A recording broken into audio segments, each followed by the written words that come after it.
Live on the W Digital Network on YouTube, Winterset Husky basketball is on the air. Our coverage begins live with the Breeding's Ace Hardware warm-up show featuring Winterset head girls basketball coach Matt Young and boys head basketball coach Josh Henry as a part of our Montrose Pharmacy Coach's Corner.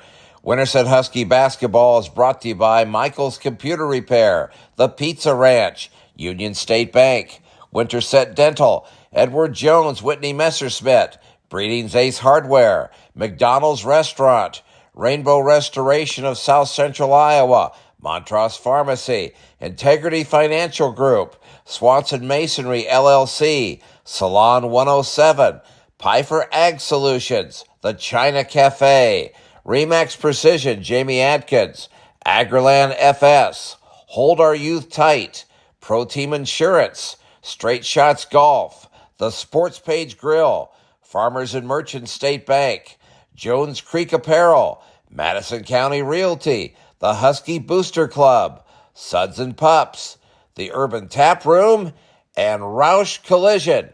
And now, Winterset Husky basketball.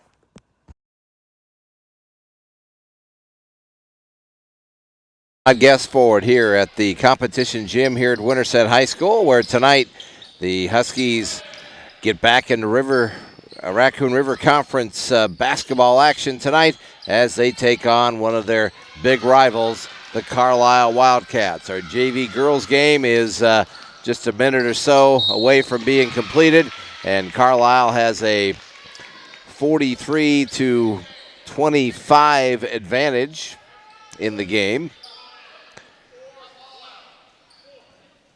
Winterset girls and boys did not play on Tuesday night. It was with the 9-team league. Every team has a bye game, and that's when Winterset's was the other night, so they did not play.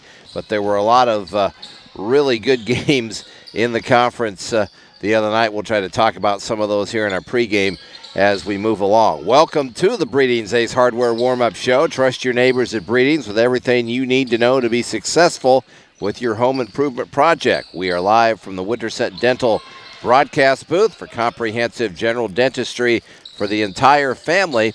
Stop in and see Dr. Jason Phelps and Dr. James Elliott at Winterset Dental. Well, you look on the girls' side of things tonight. Carlisle, 13th ranked in the state. They are 7-2, 5-1 in league, and they have 1-2 in a row. They average 54 points a game and only give up about 41. So they have a nice 13-point differential there. And they are, when you talk about the Wildcats, you got to talk about Macy Camito. She is their all-world player. She's been kind of compared a little bit to Caitlin Clark, which we'll have to see about that. But certainly, Macy Camito is really involved in everything that the Carlisle Wildcats do. And she averages 18 points a game, 6 rebounds, and 6 assists.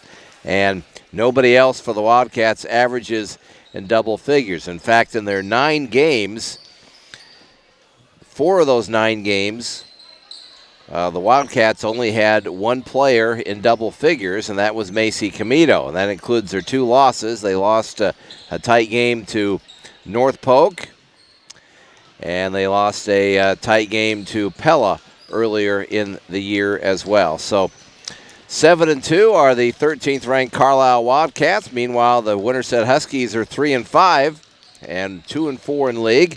And Winterset is coming off a solid win up in Boone last Friday night, where they beat the Toreadors 51-39, and they had the contributions up and down the lineup. Natalie Smith was the only player in double figures with 10, but Bryn Acton had 8, along with McKenna Olson. Ashlyn Devine had 9 points in the game.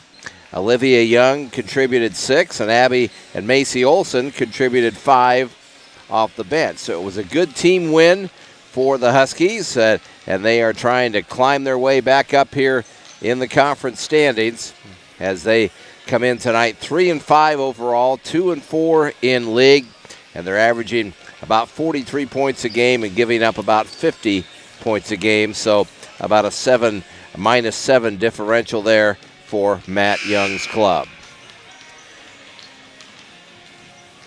So that's our girls' game tonight. Our boys' game is a contest of Winterset. The Huskies 2-6. They're 2-4 in league. They've won 2 in a row. They had that big overtime win at Boone last Friday night where they prevailed 57-48, outscoring the Toreadors 12-3 in that overtime and getting the win. So that was really big for Josh Henry's team.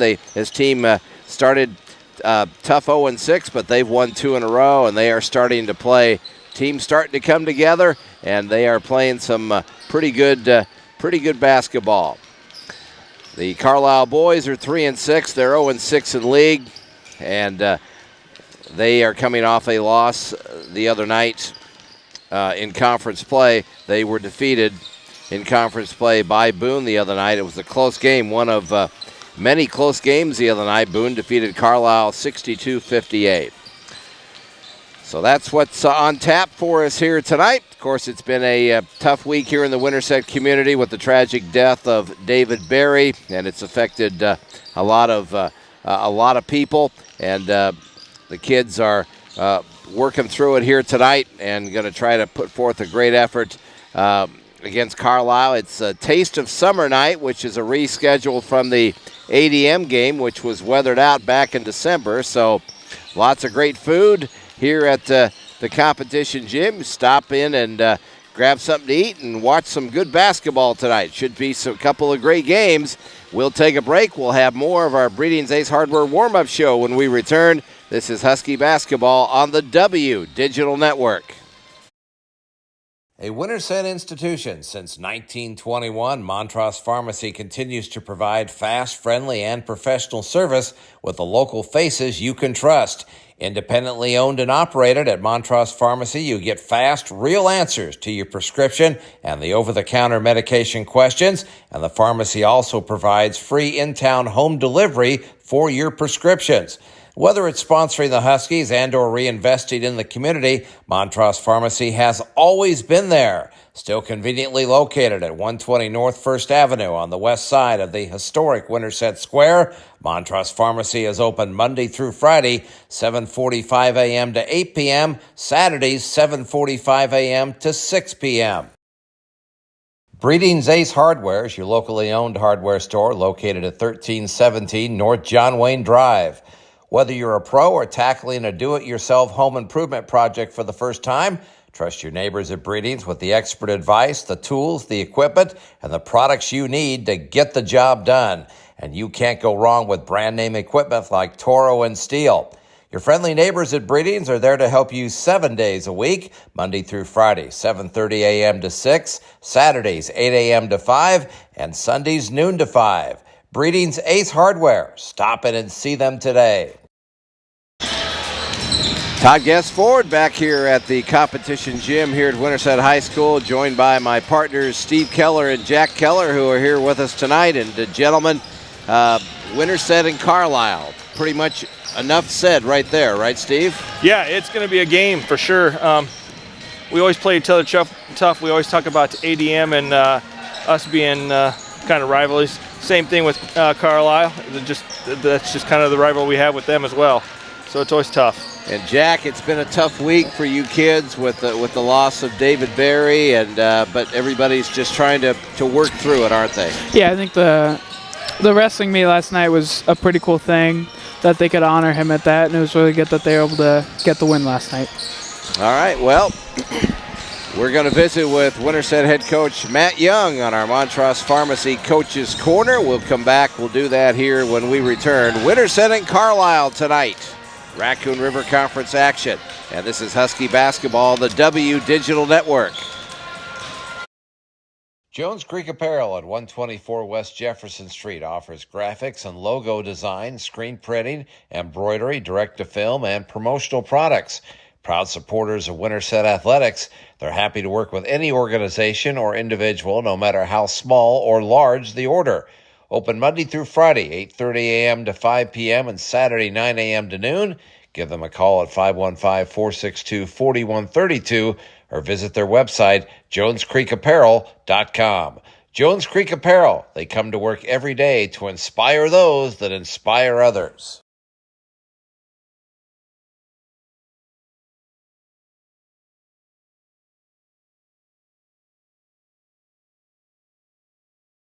Coach Matt Young, fast, friendly, and professional service with the faces you can trust. Montrose Pharmacy, a Winterset institution since 1921.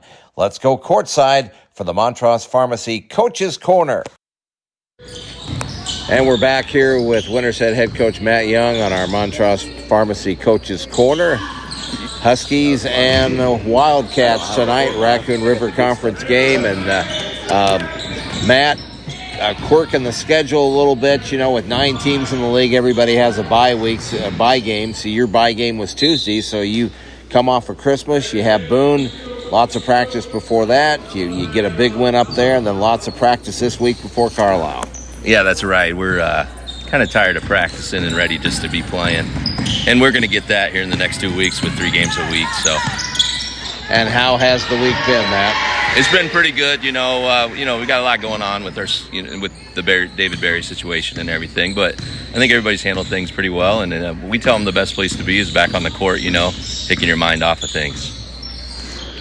Well, your kids sure played well up at Boone. It was we talked about it after the game up there that night. It was really a team victory. I mean, you had contributions from everybody on the floor. Yeah, I think the scorebook, out of the 9 girls who played, we had 8 score, so that's always a nice feeling when you look at that. And yeah, I was really pleased with everybody that was on the court for us. So. And your start that night was great, which is obviously really helpful when you're trying to win on the road. Yeah, we've had some really nice first quarters at times. Hopefully we get that going again tonight. Winterset head coach Matt Young with us here on our Montrose Pharmacy Coach's Corner. We'll come back, talk about the Carlisle Wildcats when we return. This is Winterset Husky basketball on the W Digital Network.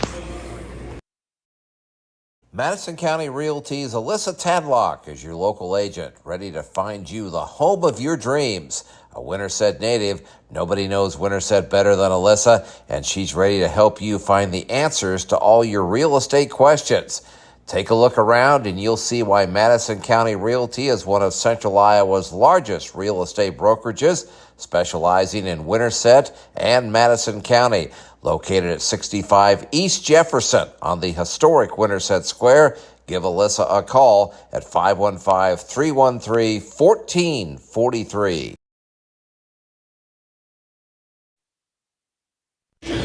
Back with Matt Young on our Montrose Pharmacy Coach's Corner. Winterset and Carlisle tonight. Raccoon River Conference action. And when you talk about Carlisle, you talk about Macy Comito. She's a great player.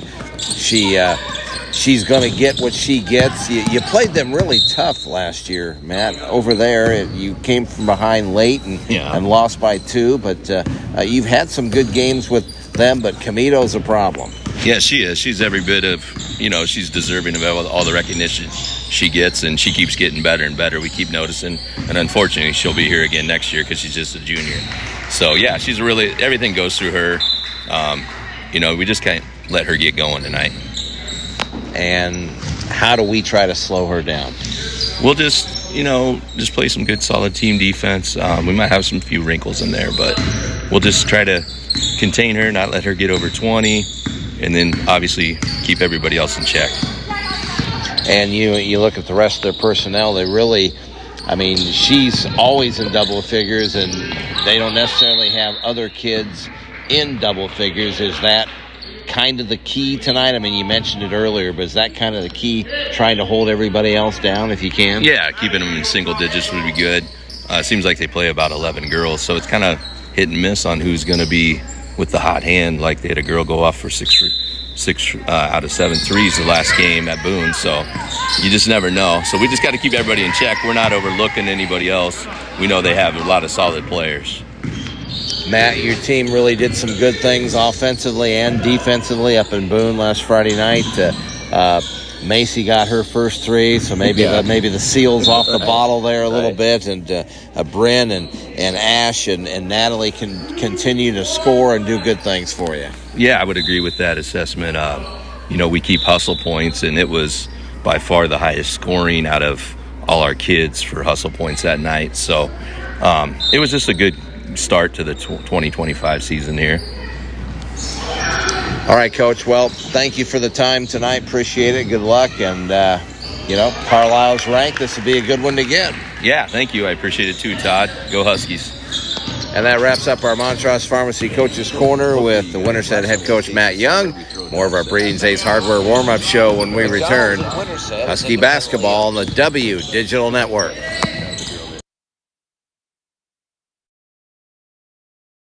The Husky Booster Club has one goal in mind: to broaden the involvement and enrichment of students, student families, the school, and the community through its support for junior high and high school-related activities.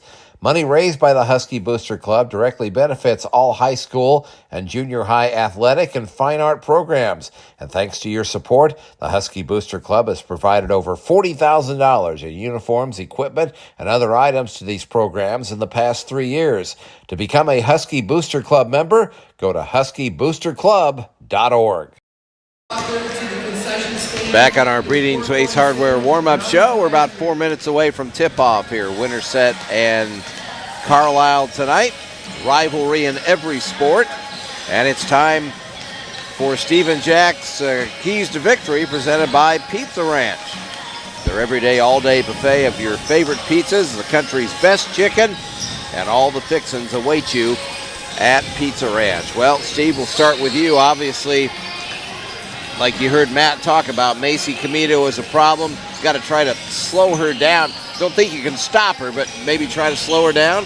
No, yeah, I mean, she's scoring 18.2 points per game, but I mean, you foul her and she goes to the line, she's sitting about 70% from the line too, so I mean, it's kind of pick and choose there. But I think the biggest thing with us tonight is getting a quick start right from the get-go. I mean, if we can jump out to a 5-7 point lead right from the get-go, I mean, that would give our girls some confidence to kind of to see where we can go from there. But that would be my key: get out and jump on them fast. Jack, what are your thoughts? I think when we play some of the better teams in the conference, we can struggle with turnovers, and that's one way that teams take out a lead on us, is because they can get us turning the ball over with the full court press. So I'm looking to see if they can limit some of those turnovers tonight. All right, well, and maybe knock some shots down from three might be a good thing tonight too, huh? It'd be helpful, that's for sure. Okay, well, those are our Keys to Victory, presented by Pizza Ranch.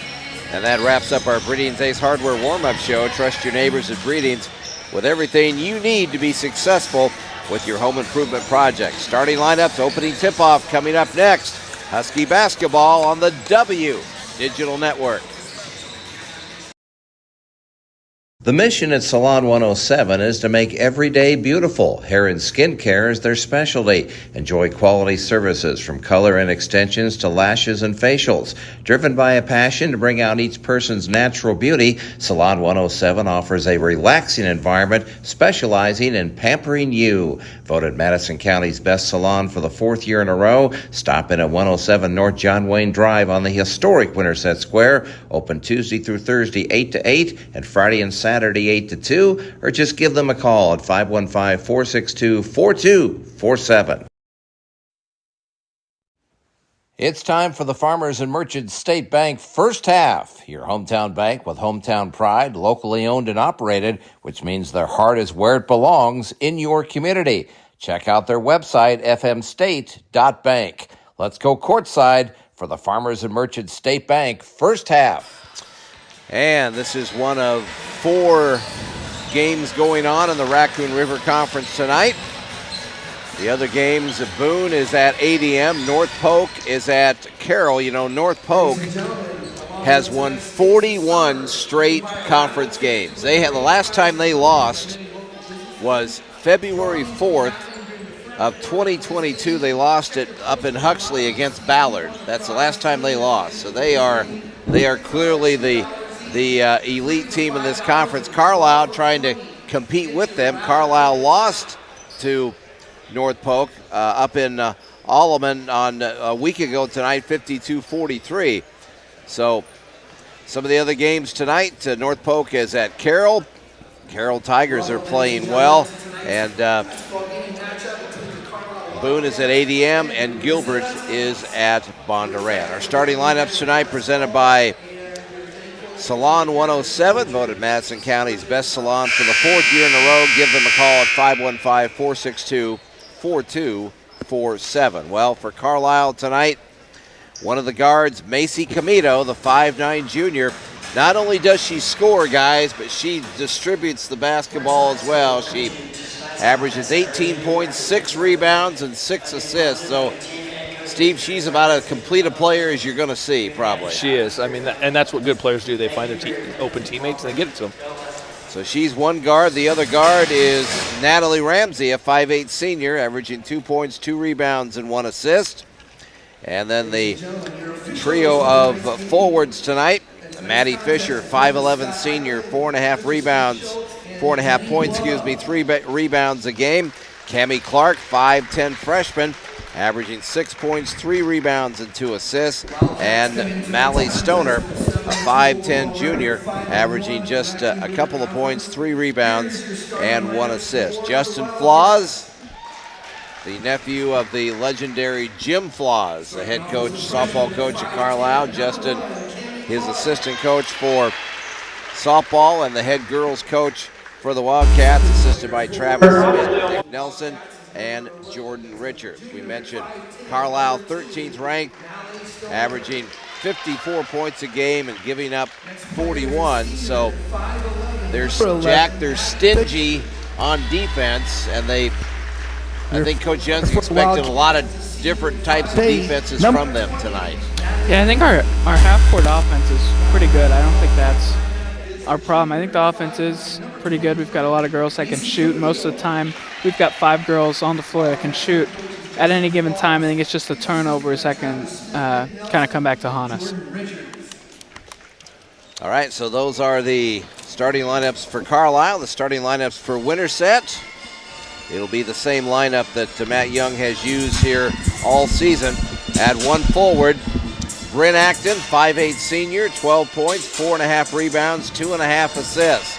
The other forward, Natalie Smith, 5'8 sophomore, 8 points, 5 rebounds, 1.5 assists. The guards, Ashlyn Devine, 5'6 senior, 8.5 points, 4 rebounds, 1.5 assists.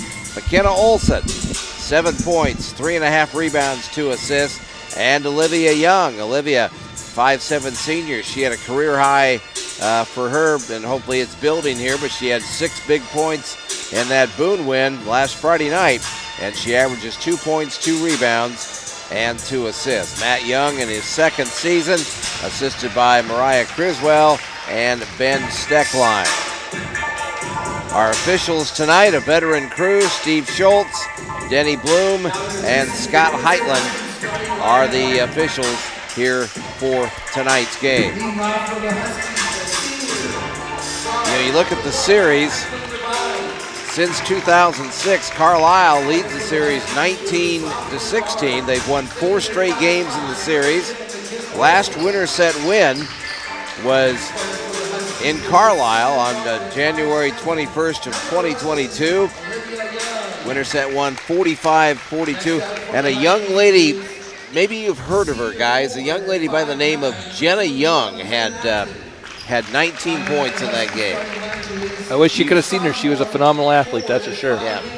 It was a shame that she tore her ACL her senior year and wasn't able to finish the basketball season and didn't really play softball until state tournament time, but of course what a huge difference she made. Well, she was like a free agent train. Yeah. So starting lineups have been introduced, and we will pause now to honor America with the playing of our national anthem.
national anthem. Winterset's last win at home in this series, by the way, was back in January of 2021. They won 46-27 last year. Carlisle won here in Winterset December 8th of 2023, 43-36. Huskies really struggled tonight shooting the basketball. They were 2 for 24 from 3 and 10 for 48 from the field for 21%. You're not going to win when you do that. Nope, not at all. And then on January 19th of 2024, at Carlisle, Winterset trailed by 11 heading to the fourth quarter and made a furious rally, came up a little bit short, and lost the game 54-52. Our opening tip-off presented by Jones Creek Apparel. Jones Creek Apparel, the official apparel supplier for the W Digital Network and Husky Talk Live. And we are underway here. Carlisle controlling the opening tip. Camito with it, gets it in the corner. And now the pass underneath is out of bounds. It was intended there for Mally Stoner, out of bounds. And the Huskies will get it on the turnover. This is a test right here with the full court press. Let's see how they handle that. Saw some of this up in Boone the other night. We saw it again with Carroll right before Christmas. Acton gets it over the timeline to Devine. Here's Olivia Young. Now Carlisle looks like a matchup zone. Well, I guess it is a man-to-man. Here's Olivia Young, right side Devine for 3. No good. And Camito with the rebound for the Wildcats. Down the floor she goes, gets it in the hands of Clark. Stolen away by Acton. Ren bothered by Clark in backcourt, double team, gets it over the timeline to Devine. Here's Ash, left side. McKenna Olsen in the corner for 3, no good. He tried to get her own rebound, ties it up, and it should be Husky basketball here on the alternate possession. Anytime the Huskies make a three-pointer, it's a Suds and Pups three-pointer. Treat your pet to some TLC and get your laundry done at the same time at Suds and Pups, located at 215 North 1st Avenue. McKenna Olsen with another three-point attempt that is no good. Here's Camito in down the lane, kicks it right side to Fisher. Her 3 is good. Maddie Fisher, that's her 9th 3 of the year. She's hitting about 29% of them. Gives Carlisle a 3-0 lead. And then Acton has the dribbling the ball on the far side, knocked away by Stoner. Being pretty sloppy here at the beginning minutes here a little bit. Wren gets it in the corner to Olsen. Looking inside to Natalie Smith. Now McKenna will dribble out between the rings. Dribbles between the legs. Pass intended in the lane for Olivia Young. Olivia not able to corral it.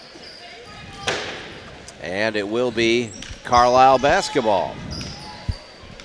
Olivia just needed to finish off that cut. In the corner, here's Clark against the Winterset 2-3 zone. Camito out between the rings. Huskies trying to make sure they know where she's at. Watched her warm up. She's got some range from 3, dribbles in the lane, and ball knocked away out of bounds. Wildcats will keep it with 14 to shoot. I don't think she has Caitlin Clark range, Steve, but she's got a little bit of range with the 3. And I was just saying to myself, she's gotten a lot quicker than I remember her last year being. A lot better with the handles as well. Here's Camito down the lane. Tried to get it to Stoner down there, but Malley couldn't come up with the basketball, and Carlisle turns it over. Acton gets it in to Olivia Young in backcourt. Olivia dribbles and gets it over the timeline against Ramsey. Here's Acton. Bryn down the lane, Good all move. the way up, no good. And the rebound corralled in there by Stoner. Here come the Wildcats the other way. Baseline pass up and shot by Maddie Fisher. She had a wide open look and missed it. That's a break for the Huskies. It sure is. Still 3-0. Here's Devine.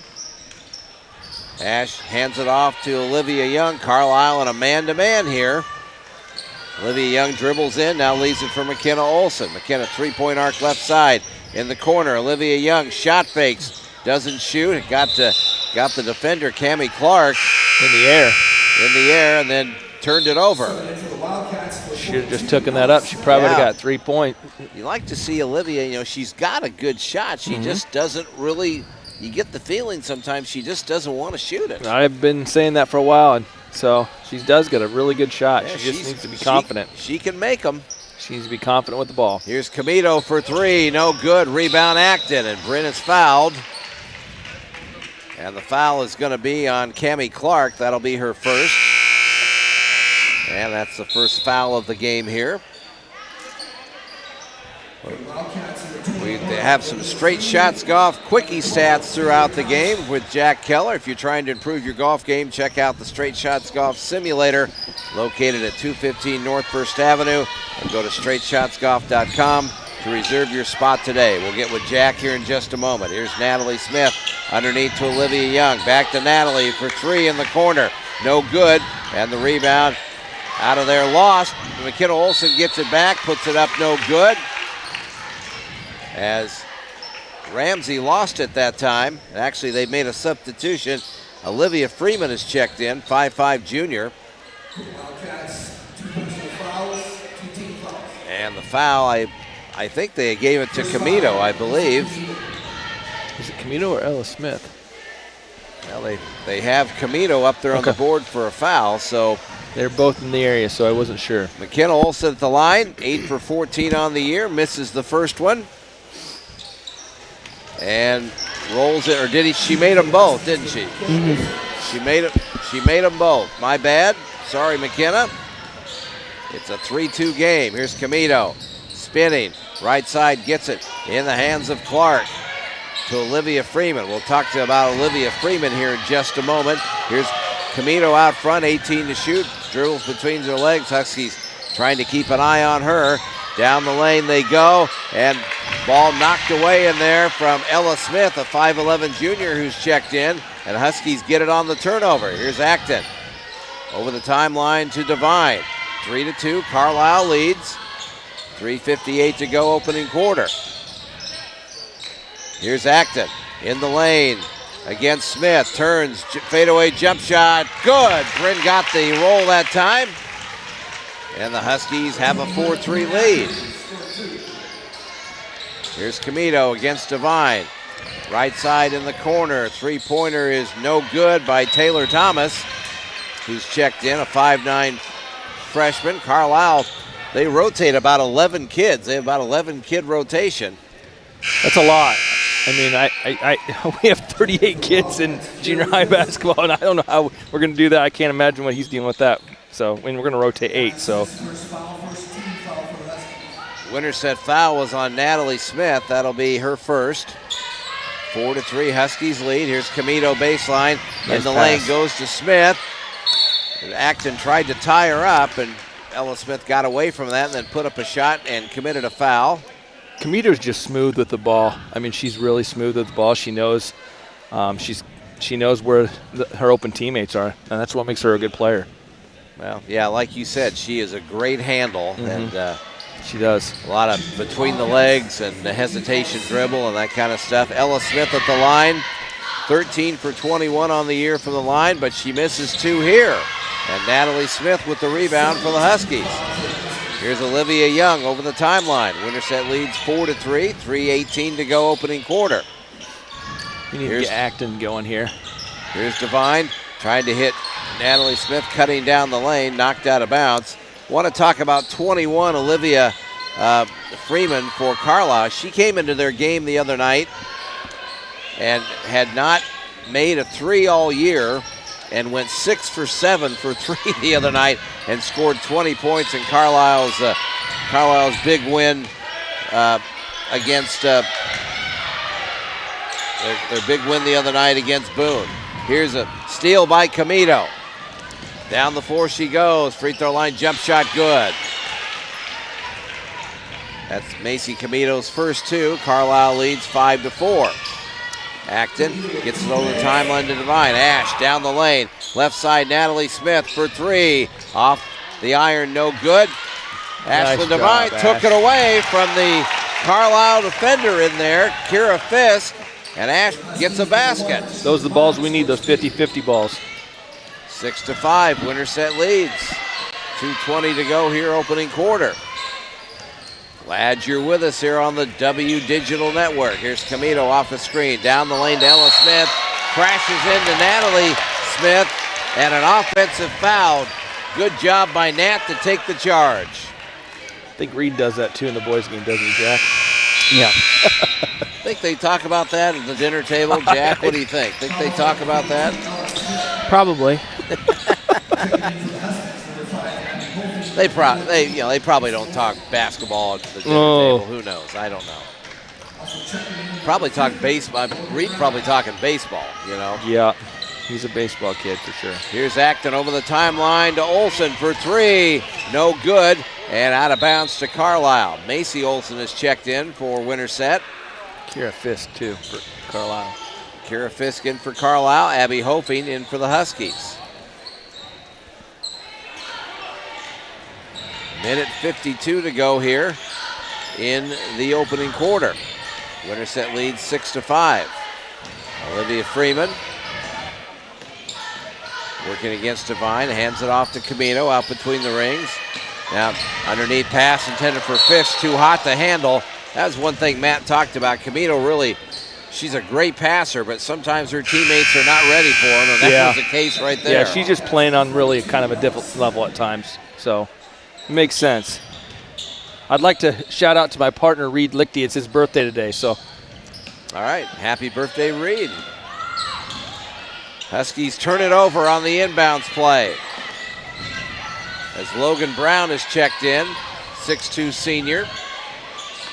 Here's a shot by Smith, no good. Logan Brown, offensive rebound, no good. Had it knocked away from her out of bounds. Carlisle will keep it. Carlisle has Ella Smith, 5'11" junior. They have Logan Brown, 6'2" senior in there right now. And they also have Taylor Thomas, a 5'9" freshman. I have to remember last year, maybe I'm wrong, but Logan Brown, she may have not scored a lot last year against us, but she made a huge difference in rebounding and inside presence for sure. Foul on the inbounds play on Bryn Acton, and that's trouble. Bryn picks up her second. And Macy Camino at the free throw line. 70% free throw shooter makes the first one. Carlisle comes in. They're shooting about 62% as a team, but Macy's, like you say, Steve, maybe playing on a different level. She shooting 70%, makes them both. And now Cammie Clark is back in, and Macy Camino will sit down here. 7-6, Carlisle leads. Minute 19 to go in the first quarter. Natalie Smith back in the game. Bryn has to sit down with those two fouls. Here's McKenna Olson. Tried to throw it in the lane, had it deflected and stolen in there by Taylor Thomas. Here's Smith against the Winterset zone. Baseline in the hands of Clark. We're under a minute to go here in the quarter. Ella Smith reverses, left side three is good by Taylor Thomas. And the Huskies turn it over. The other way, and a blocking foul going to be called as Cammie Clark, they stole it at half court. Cammie Clark came racing down the lane and a collision in there, and I believe the foul is on Ashlyn Devine, and that is her first.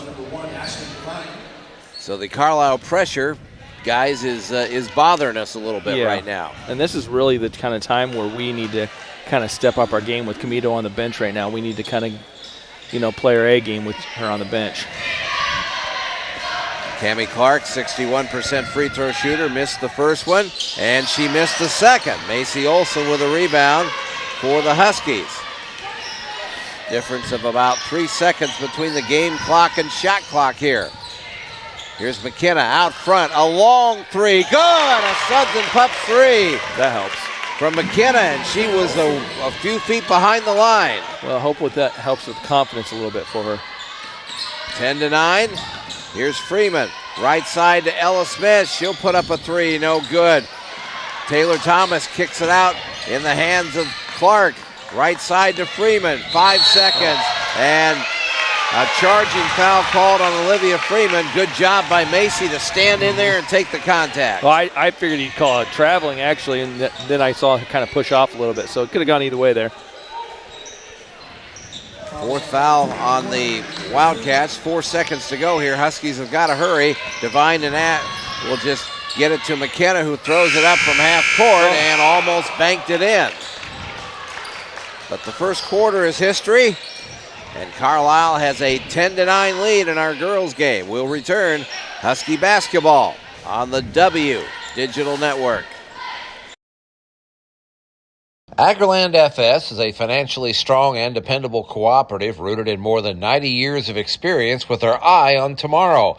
With 28 locations across southern Iowa, northwest Missouri, and throughout the United States, and from the field to your home and all points in between, you can trust Agrland FS to be there when and where you need them. Stop in at 421 North 10th Street in Winterset or call 515-462-5353 to learn more. Agrland FS, where loyalty and integrity still mean something. Welcome back to the Farmers and Merchants State Bank first half. Pretty competitive first half. Carlisle leads 10-9. Let's get a Straight Shots Golf Quickie stats from Jack Keller. I talked about before the game about how turnovers might be an issue tonight. While Winterset does have 6 turnovers in the first quarter, which is something they might want to clean up, Carlisle has 8. So if they can kind of even out that turnover battle, I think that's something that's keeping Winterset in the game right now.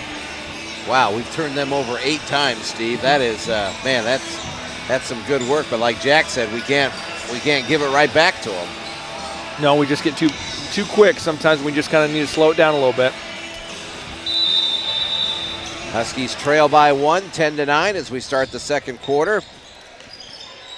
We have Macy and McKenna Olson in the game, along with Abby Hofing, Natalie Smith, and Ashlyn Devine. Bryn Acton's on the bench with 2 fouls.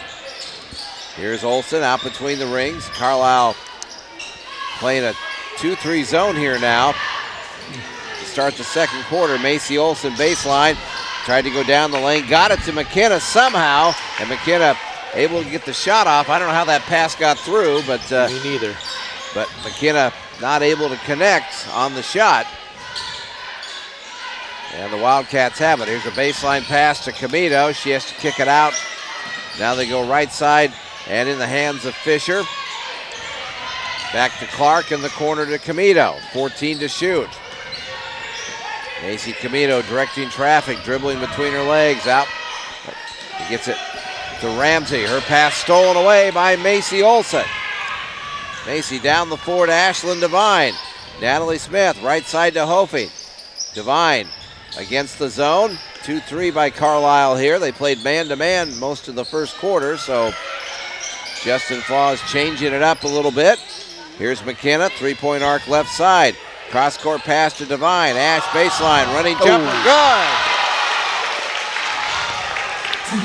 Not an easy shot, Steve, but she made it look easy, didn't she? Well, she didn't think she could get by that girl like she did, and she did, so that kind of throws your shot off sometimes. Here's a 3-pointer in the corner by Fisher, no good, but the Wildcats get the rebound, and Cammie Clark comes down the lane and lays it in. And Carlisle back on top, 12-11. Here's Macy out between the rings, gets it to Hofing. Left side, Natalie Smith. Natalie baseline, running jumper, partially blocked in there.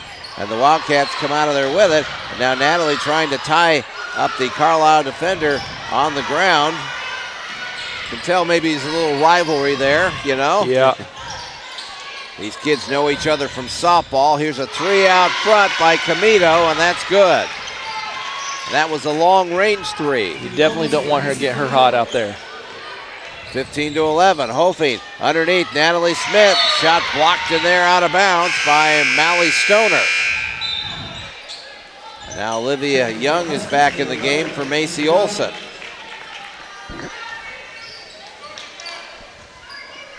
Huskies inbound underneath their own basket. McKenna Olson will play it in, gets it into Natalie Smith. Natalie, 3-point arc right side to Devine against the zone. McKenna trying to use a screen, couldn't get the shot off. Here's Devine. Olivia Young. Olivia picks up her dribble, gives it to Ashlyn Devine. Swings it left side to McKenna Olson. McKenna, baseline, looking to operate. Now tried to go in the lane to Hofing, and pass was not going to get to her, and Abby fouled Maddie Fisher trying to get it. So that's the first foul on Abby and the first foul on the Huskies here in the second quarter. They trail 15-11. Coming up on about 5 minutes to go here in this first half. Here's Camito, baseline around Young, flips it in the lane, and a nice pass and a basket in there to Maddie Fisher. And timeout Matt Young here as Carlisle has opened up a 6-point lead. It's 17-11. It's going to be a 30-second timeout, so let's get some straight shot golf quickie stats, whatever you might have. Jack down there, what do you got? I think offensive rebounds have kind of killed Winterset tonight. Second chance points have kind of hurt them all year just because they're not very big down low.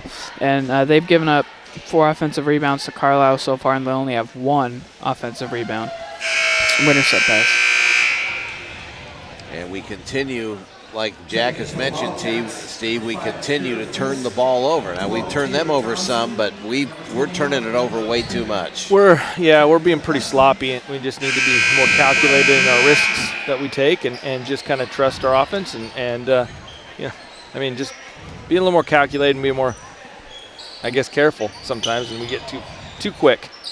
Coming up at the half, we'll recap our Roush Collision and Restoration first half individual scoring, review our Michaels Computer Repair first half stats, and select our Edward Jones Whitney Messersmith first half MVP. Plus, Steve, Jack, and I will select our MVP, and then we'll review the first 16 minutes and get you ready for second half action. That's all a part of the Madison County Realty halftime report. Huskies had it knocked out of bounds, and they inbound. Now something away from the basketball here underneath. Cammie Clark foul. And Cammie Clark has picked up her second foul. And that will get Brooke White in the game. I don't think Justin too worried about foul trouble when you got 9 to 10, 11 player rotation, you know? Yeah. You just don't want Camito in foul trouble. That's Yep. Good out of bounds play by Coach Young there. Natalie Smith gets the basket. And it's 17-13. Huskies well done on that inbounds play. Down the lane, here's Camito. Right side, a three-pointer is up and good over there. I believe that's Brooke White that knocked that in. Yep, you're right. She just came in the game. 20-13. Here's a steal by Kira Fisk for Carlisle. All the way. Puts it up, no good. Camito, offensive rebound. Here's a three from the left wing. No good. Acton gets the rebound for the Huskies. Bryn has it knocked away from her, but Olivia Young slips it to Devine for three. Missed it badly. And the rebound to Carlisle. Some ragtag, fast but not very productive action right there. Yeah, I would like to have seen him slow down and run an offensive set there a little bit. Here's Camito out between the rings. Kicks it left side in the hands of Taylor Thomas. Down the lane goes Kira Fisk, and she has a basket. 22-13. Acton working against the pressure, gets it over the timeline to Devine. Ash, right side, McKenna Olsen for three. In and out, no good.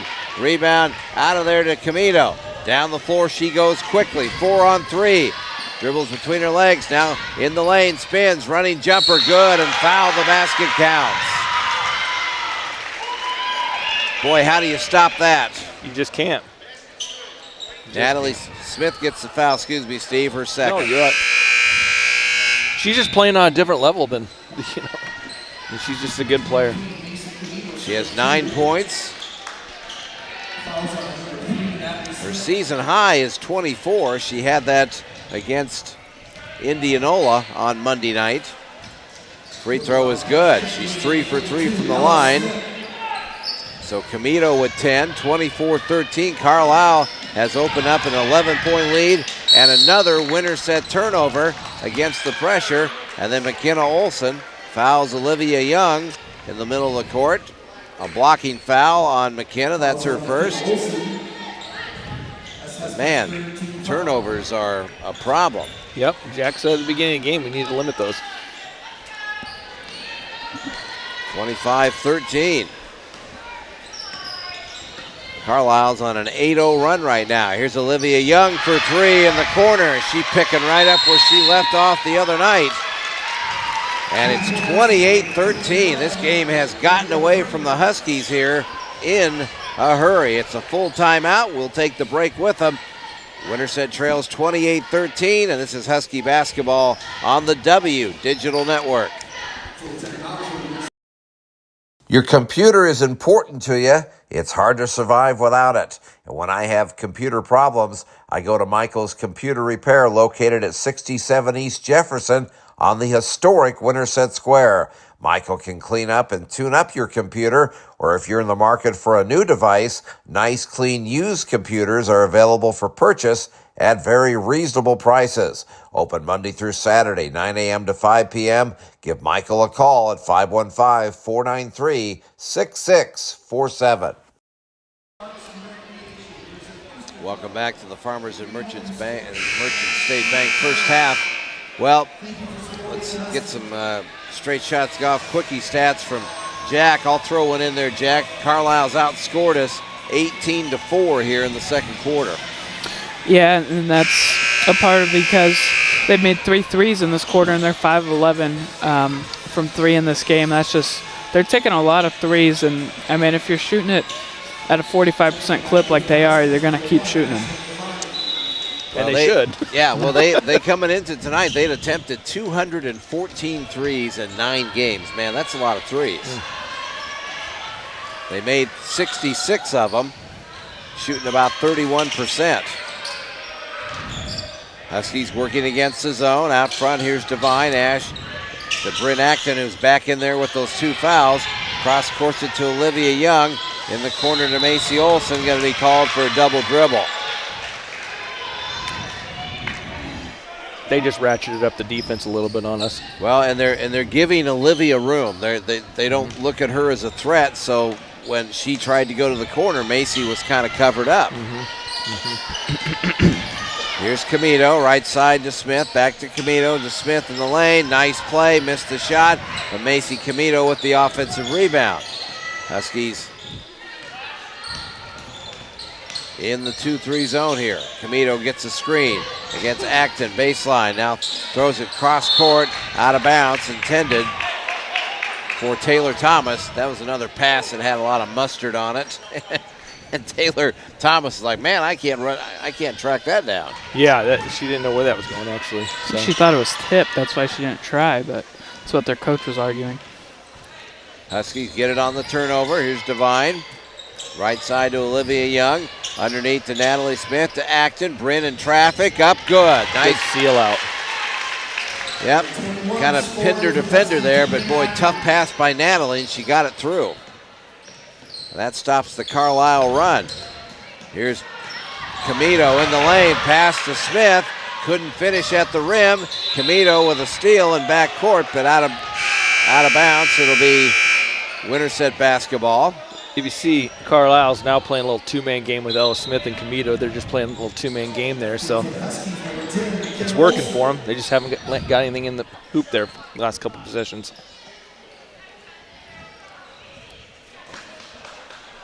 So Huskies play it in backcourt against full court Carlisle pressure here. Olivia Young gets it in Devine. To Camito's on her. Back to Young down the floor. Here's Natalie Smith. 3-point arc left corner. Natalie dribbles in. Knocked away from her. Went on the floor and got it to Devine. Ash out front to Acton. Back to Smith underneath. Natalie had it knocked away from her and stolen by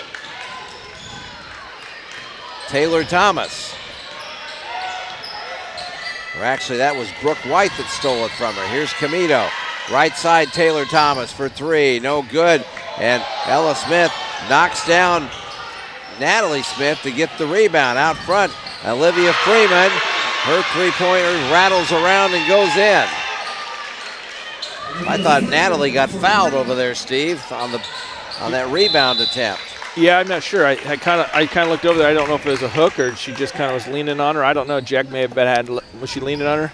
I saw it. It kind of looked like she pushed her out of the way, I thought. Yeah. In my opinion, it looked like a foul, but it wasn't called. I was not sure about it. I kind of glanced at the last minute. Macy Comito's just picked up her second foul. She comes out of the game here. So 35 seconds to go in the half. Huskies down by 16 at 31-15. McKenna Olsen backcourt, guarded by Freeman. McKenna gets it over the timeline. No shot clock here, and then we have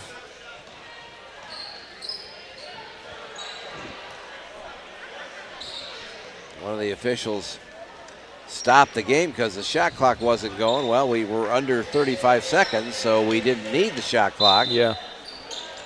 Now the Huskies, as a result of that, have to inbound at half court. Here's Devine. 20 seconds, Ash between the rings. Carlisle now in a man-to-man. Here's Devine. Off the screen, Krantz shooter. McKenna Olsen will try it out front. And Suds and Pups three is no good. And then a tie-up on the rebound. And it will be Carlisle basketball. Logan Brown is back in for the Wildcats. And now Comito will come back in here with 8 seconds to go. And Carlisle having to go the length of the floor here to try to get some more points on the board. Comito quickly down the floor to Smith. In the corner, Freeman for three. Good. Wow. Kind of knew what they were doing there, and Olivia Freeman has picked right up where she left off the other night, where she was 6 for 7 for three. She's knocked down 3 of them here in this first half, all in the second quarter.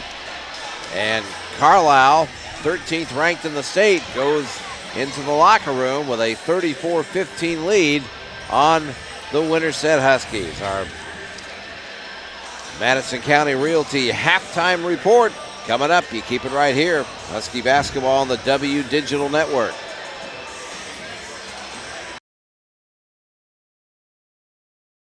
Is your puppy or furry friend in need of a little TLC? Bring them on down to Suds and Pups for a complete spa treatment in the state-of-the-art pet wash. Located next to Straight Shots Golf Simulator at 215 North 1st Avenue in Winterset. And don't forget that attached to the dog wash is Winterset's newest laundromat. Open from 7 a.m. to 10 p.m. Stop by today.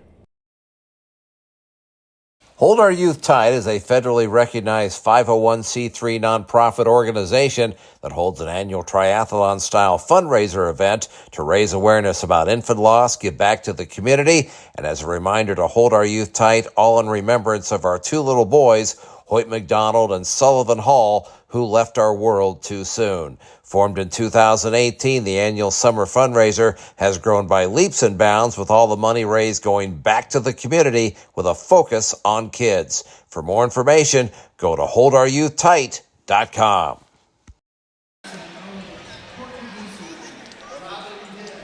Todd Guestford, Steve Keller, Jack Keller back here with you at the competition gym here at Winterset High School. We are at halftime. Carlisle leads Winterset 34-15. And this is the Madison County Realty halftime report. Let Alyssa Tadlock and Madison County Realty help you find the home of your dreams.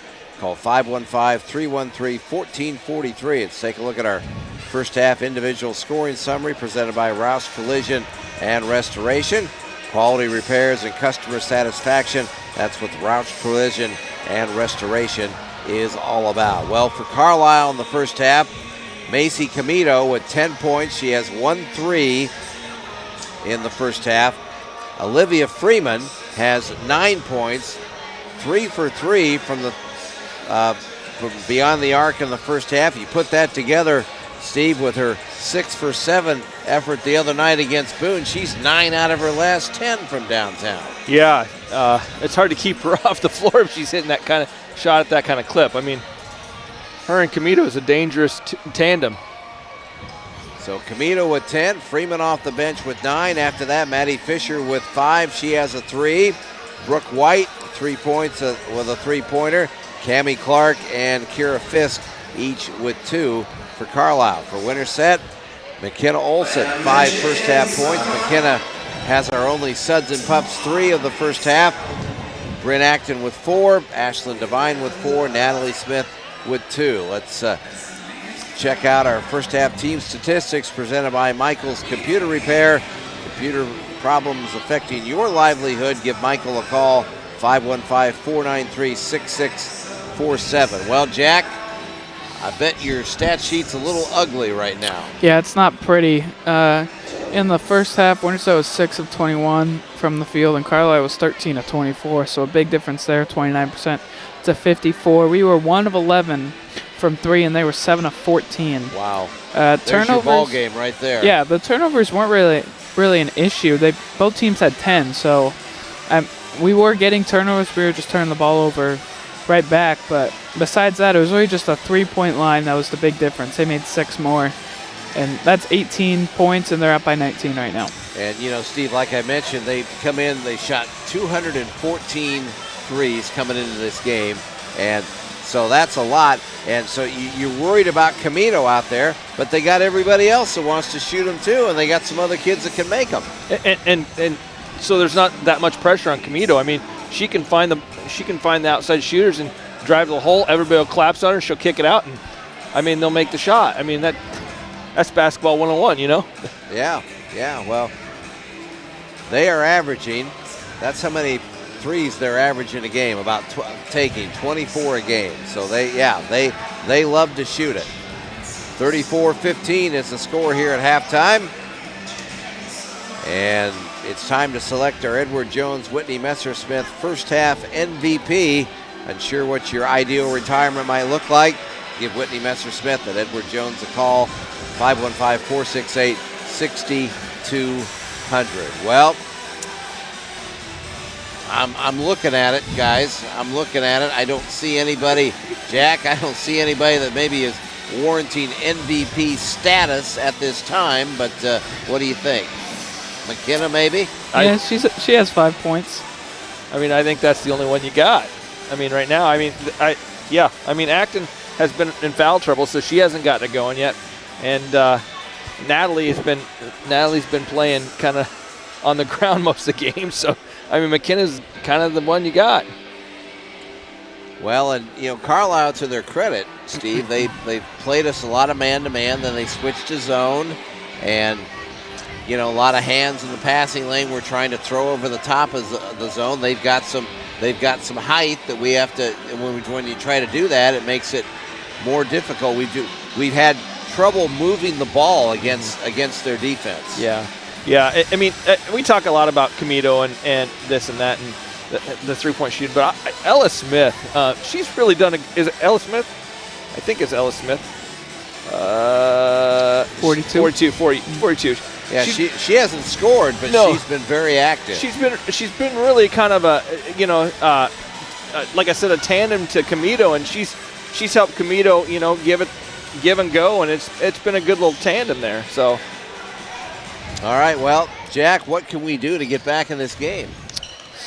We're gonna have to start shooting the ball better. You're shooting 1 of 11 from 3 and 6 of 21 overall. It's just not. They're going to have to start shooting dramatically better to even get back into this game. And get some stops. That'll help. That is a problem too. Yeah, for sure. Got 15 points at halftime. That might be the bigger issue. Yep. All right, well, we trail 34-15 here at the halftime break, and that's going to wrap up our Madison County Realty halftime report. Let Alyssa Tadlock and Madison County Realty help you find the home of your dreams. Call 515-313-1443. Our Farmers and Merchants State Bank second half is coming up. You keep it right here. Husky basketball on the W Digital Network. Welcome to Straight Shots, where innovation meets precision on the green. With TrackMan, you'll gain insights into every aspect of your shot, from launch angle to spin rate, helping you fine-tune your technique and elevate your performance. Visit Straight Shots today and see how TrackMan Golf simulator technology can transform your game.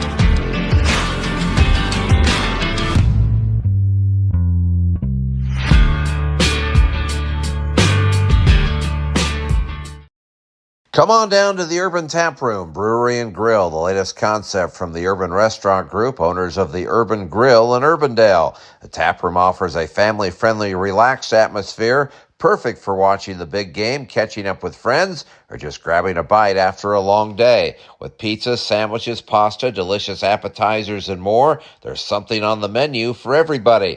Check out the menu at urbantaproomandgrill.com. The Urban Tap Room, a taste of uptown, down home. Integrity Financial Group is a financial services partnership with offices in Central Iowa. Here you'll find expertise in insurance, accounting, and investments all under one roof. Their commitment is to help you make sound financial decisions and protect what matters today and into the future. CPA Ben Applegate, insurance agent Eric Johnson, and investment broker Jason Claymeyer are ready to help you. Call 888-365-1230. Integrity Financial Group. Experienced, professional, committed.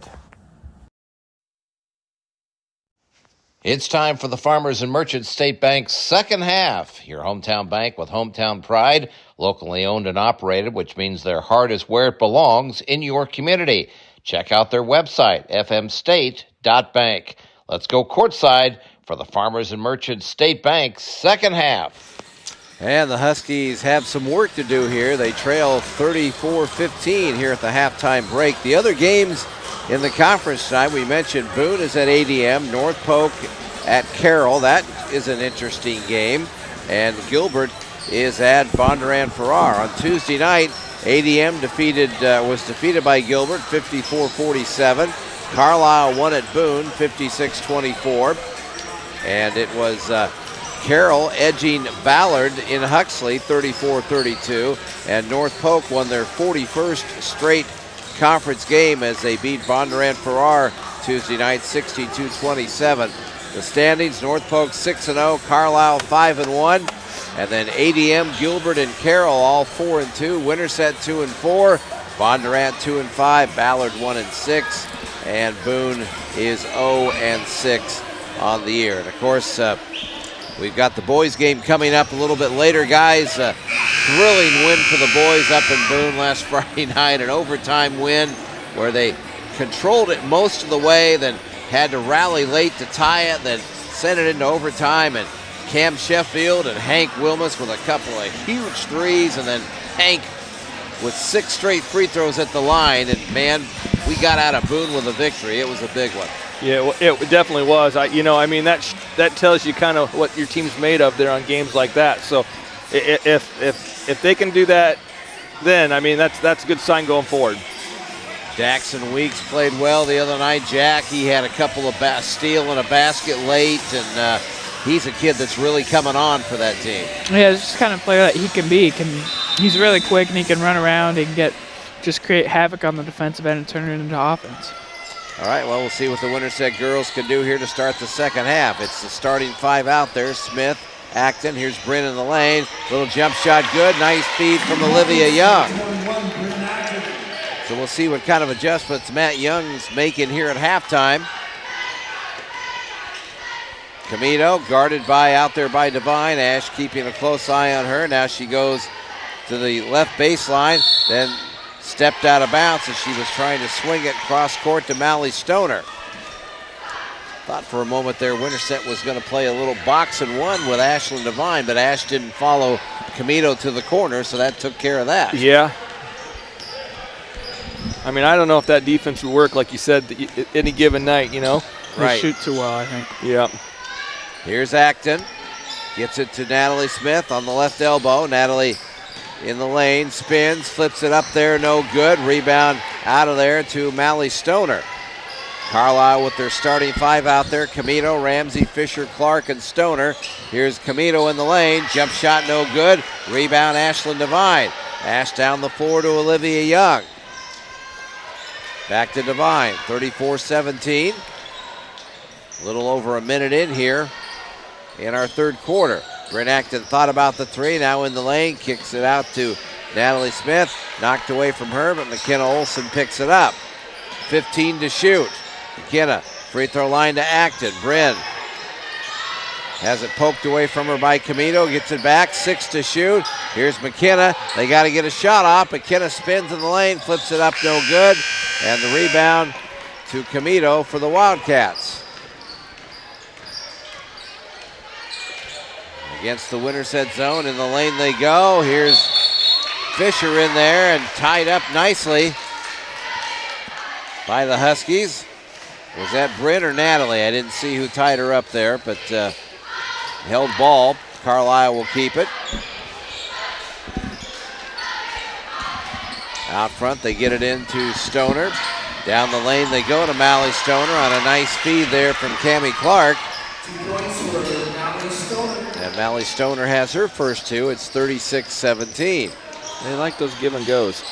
Here's Acton on the baseline, right at the right block, had her shot knocked away in there by Stoner. Down the floor, pass intended for Ramsey, stolen away by Devine. Here's McKenna Olsen in the corner, down the lane to Natalie Smith. Natalie in traffic, nice. Went one way, came back the other, and looked like she was gonna have an open shot there maybe, Steve, but lost control. Yeah, yeah. She should have held on to that ball, but it looks like she got kind of raked across the face as well. Yeah. But it is what it is. So the Wildcats have it. They lead 36-17. Here's Camino in the lane, gets it in the hands of Clark. To Stoner, back to Camino. Clark in the corner for three, no good. They scrap for the rebound, out of bounds. It's off of, I believe, Natalie Ramsey for Carlisle. And the Huskies will inbound. Carlisle picking up into man-to-man. They've changed their defenses, and I thought their zone defense. Here's Acton down the lane. Bryn in traffic, fouled as she went in. And the foul, I believe, there on Fisher. That is her first. Starting to say, Steve, they've changed defenses. I think their zone has been more effective than maybe their man-to-man, because we've had trouble passing against their zone, against that height a little bit. And honestly, that could be possibly true, but with the lead like we have, I mean, they're probably working on some stuff too. You never know. Right. Bryn Acton, 76% free throw shooter, makes 1 out of 2. She has 7. And it's 36-18. Here's Camino, right side, gets it in the hands of Taylor Thomas, who's checked in the game. Back out to Camino, in the lane for Thomas, stolen away by Acton. Here's Bryn, pushed from behind by Ella Smith, had the ball knocked away from her, out of bounds, and Winterset will keep it. Ella Smith just kind of reached out and she's dribbling down the floor and just kind of pushed her from behind. How do you miss that? That's a good question. I don't know. But, I think the biggest thing is they're leading us by a lot. And Camino only has, what does she have, 10 points? Yep. I mean, that's. Yep. They're showing that they have maybe depth. More than just one player. Yeah. They have a lot of depth. McKenna missed the three at the other end. Carlisle with the rebound. Here's Camino out front, dribbling around. Ashlyn Devine trying to keep track of her. Huskies staying in that 2-3 zone. Here's Camino down the lane, running jumper, good. But as I say, 10 points. She can shoot and score it well, really. Well, her handle's so good, she can go any direction, and she changed speeds all the time, and that's what she did right there. She just created some space with her dribble and then knocked in the shot.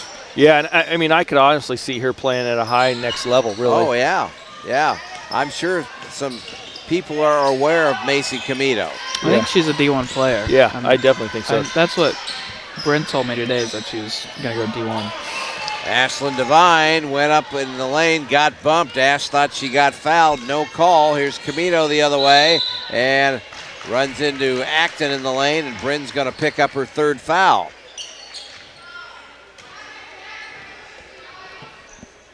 So Macy Camino back to the free throw line here. Go ahead, Steve. Well, I was just going to say, I think I've told you this before, that she has really good handles, and the only girl I've ever seen have handles like that, taking it back to your Leakin days, is Linda Sayavongchang. She had some good handles, but Camino she's a close second. She kind of looks like a Caitlin Clark a little bit, doesn't she?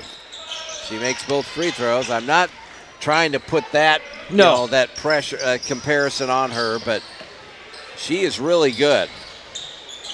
Makes both free throws. She has 14 points, 40-18. Here's Acton down the lane. Bryn all the way in move by traffic. Bryn. What a move. Nice move by Acton attacking the hoop. She has 9, 40-20. Camino dribbles between the legs out front against Devine. Kicks it to Freeman. She dribbles in. Back in the hands of Cammie Clark. Tried to go inside to Camino. Stolen away by Acton.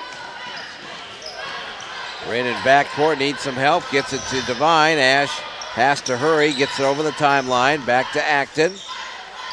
Carlisle with a really aggressive man-to-man defense here. Macy Olson in the game. Macy leaves it baseline to Natalie Smith. Jump shot, in and out, no good. Huskies have got to make those shots. Yep. We get the open looks. We got to knock them down. Here's Camino. Long three out front, no good. Rebound in there, though, by Taylor Thomas, and she was fouled. McKenna, I think. 14. No, they got Macy that time. So now Abby Hofing comes in for Bryn Acton, bring out of the game with those 3 fouls. And Akira Fisk is back in for Carlisle. Here's Freeman in the corner. Missed a 3. She can miss. She is human. They scrap for the rebound. Still on the floor. Camino comes out of there with it. Down the lane she goes. And let's see, she was fouled on the way in. And the foul is on Ashlyn Devine. That's Ash's second. She's got great court vision, too. So Freeman can miss, Jack. You see that? Yeah, first miss of the night for her. 3 or 4 now. Here's Ella Smith. Free throw line jump shot, no good. Natalie Smith taps the rebound out to Macy Olson. Natalie gets a pass from Devine over the timeline to Olson. Cross court to McKenna. McKenna baseline in traffic. Abby Hofing, long jump shot, no good. Rebound in there. Natalie Smith, what a great job coming in there, getting the rebound. Got fouled. She's going to get some free throws. That's just a hustle, good hustle play. Oh, technical. And a technical foul is called on Carlisle's Kira Fisk, I believe. She didn't like the foul call there. So Natalie will shoot a couple of free throws, and then we'll see who will come in and shoot, or who will shoot the free throws here. Your best free throw shooter, Bryn Acton, on the bench right now, but hey, Natalie makes one. Go with the hot hand, right, Steve? You bet, you bet. Natalie up there, knocks it down again. Natalie is no slouch. She's 66% coming in, 21 for 32. Now she's going to shoot a couple more free throws here. And a couple of these shots maybe could get her going, you know? Free throw is up, and that one spins out, no good. Huskies are 5 for 7 from the line tonight. Make it 6 for 8 as Natalie makes the second one. She has 5 points. And now the Huskies will inbound at half court. And that's better than what they started out with at the beginning. You know, they weren't very good at the free throw line, and you can obviously tell they've been working on it in practice. Macy Olson will play it in. Gets it into McKenna Olson. McKenna, three-point arc left side. Gets the Carlisle man-to-man. Here's Macy Olson, right side to Ashlyn Devine. Tried to hit Macy Olson cutting down the lane, stolen away by the Wildcats. Here's Freeman. To Camino, 17-footer, good. Buried it. Yep. That was a long 2. I thought it may have been 3, but 42-23. Minute 25 to go in the quarter. Here's Devine, hands it off to McKenna Olson. McKenna out front. Natalie Smith for 3, no good. And the rebound to Camino for the Wildcats. Macy Camino out front between the rings. Gets in the lane to Ella Smith. She banged into Natalie Smith and then kind of kept going. Like I like to say, went a long ways without a dribble there, Steve, and got a basket. yeah, she plays under the hoop a lot, Ella Smith does. That's her first hoop of the night, Yeah. 44-23. But she's missed a lot underneath there for sure, too. Right. She's been important.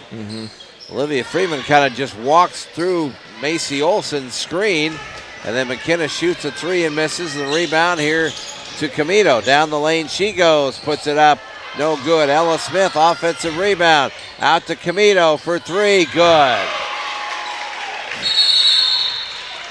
Some second chance points right there, killing the Huskies. Yep, and that's now she's at her average. And it's 47-23. Timeout. Winterset. And I did not see if it was a 30 or a full timeout. I think it is a 30. Yeah. Well, we got the boys game coming up. Winterset has had a lot of success here in recent years against Carlisle. I think they've won 11 in a row and 14 of the last 15. And knock on wood, the Winterset boys on a little bit of a streak. I'll tell you what, you guys would have enjoyed the Boone game. It was they really fought hard, and it was that overtime was just incredible. Yeah, I could have done without the overtime. yeah, I'd have liked to see us wrap it up in regulation, but we got down 4 there with about a minute to go and had to come back and tie it up, and then they had a final possession there with 10 seconds, and we stopped them from scoring. Huskies have it. Here's McKenna, Olson, Acton back in the game. Olivia Young, baseline jump shot, no good, but Bryn Acton there to clean up, and Bryn with another basket, and she has 11. And that's how the third quarter is going to end here. It's 47-25, Carlisle on top. Final 8 minutes of our girls game coming up. You keep it right here. Husky basketball on the W Digital Network. The China Cafe at 71 East Jefferson on the historic Winterset Square is home to the best Chinese and Asian cuisine around. The China Cafe has a great variety of lunch specials, dinner entrees, and combos, and all meals include soup, rice, or a choice of crab rangoon or egg roll. You can dine in, carry out, and catering is available. Open Monday through Saturday, 11 a.m. to 9 p.m., Follow the China Cafe on Facebook or give them a call at 515-462-2888. Welcome back to the Farmers and Merchant State Bank second half. 47-25, Carlisle leads Winterset here as we start the final 8 minutes of this one. Let's get a straight shots golf quickie stat from Mr. Jack Keller. Yeah, Winterset is 1 of 14 from 3 so far in this game, and that's probably why they only have 25 points right now. And Carlisle, good news is Carlisle only made 1 3 in the third quarter. That's good news, but they had a bunch in the first half. I don't even know if I think that's colder than ice cold from three-point line. Huskies inbound. Ashlyn Devine out there with Natalie Smith, Bryn Acton. They go to Bryn in the lane, turnaround jump shot, no good. Tough luck there. Good move, couldn't make it. Rebound Stoner for Carlisle. Out front, here's Camino. In the corner, three-point shot partially blocked there by Acton. That three-pointer attempted over there by Maddie Fisher. Bryn got a piece of that. Out of bounds, Carlisle inbounds underneath their own basket. Camino in the lane, gets it to Clark, puts it up, no good. Natalie Smith with the rebound. And the pass is behind Olivia Young at half court. Out of bounds, Carlisle will get it.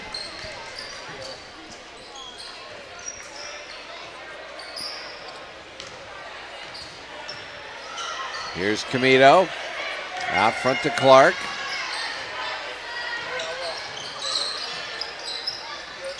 Out front, Camino off a screen. Three-point shot, no good. Ball tapped out of bounds. It'll be Winterset basketball. Do we have a foul? We have a foul on Carlisle, and it is on Maddie Fisher. That'll be her second.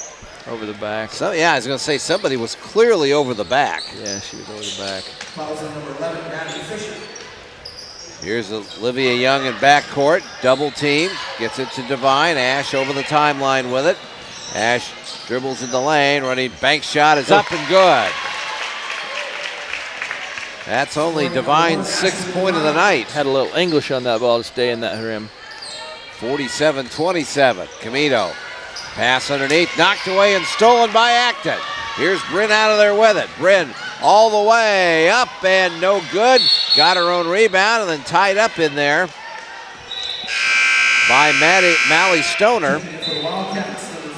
And it will be Carlisle basketball as Logan Brown checks in, 6'2" senior. Pitcher on the softball team. A lot of these kids know each other from the softball for sure. And that is an intense rivalry. Yeah, does Camito play softball? I don't think so. No, I don't believe she does. Here's a three by Camito.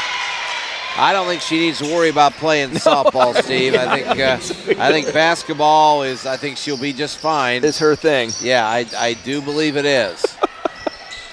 Just saying, you know. She has 22 points, excuse me. Well, Macy Camito, if you're hearing us, you got our blessing to move forward with basketball. Well, she could graduate a year early, too, by the way, if she wanted to. She's only a junior. Here's Devine, misses the three. Camito the other way, three-pointer, no good. Bryn Acton with a strong rebound in there for Winterset. Bryn splits a couple of defenders down the lane, up and good, boy.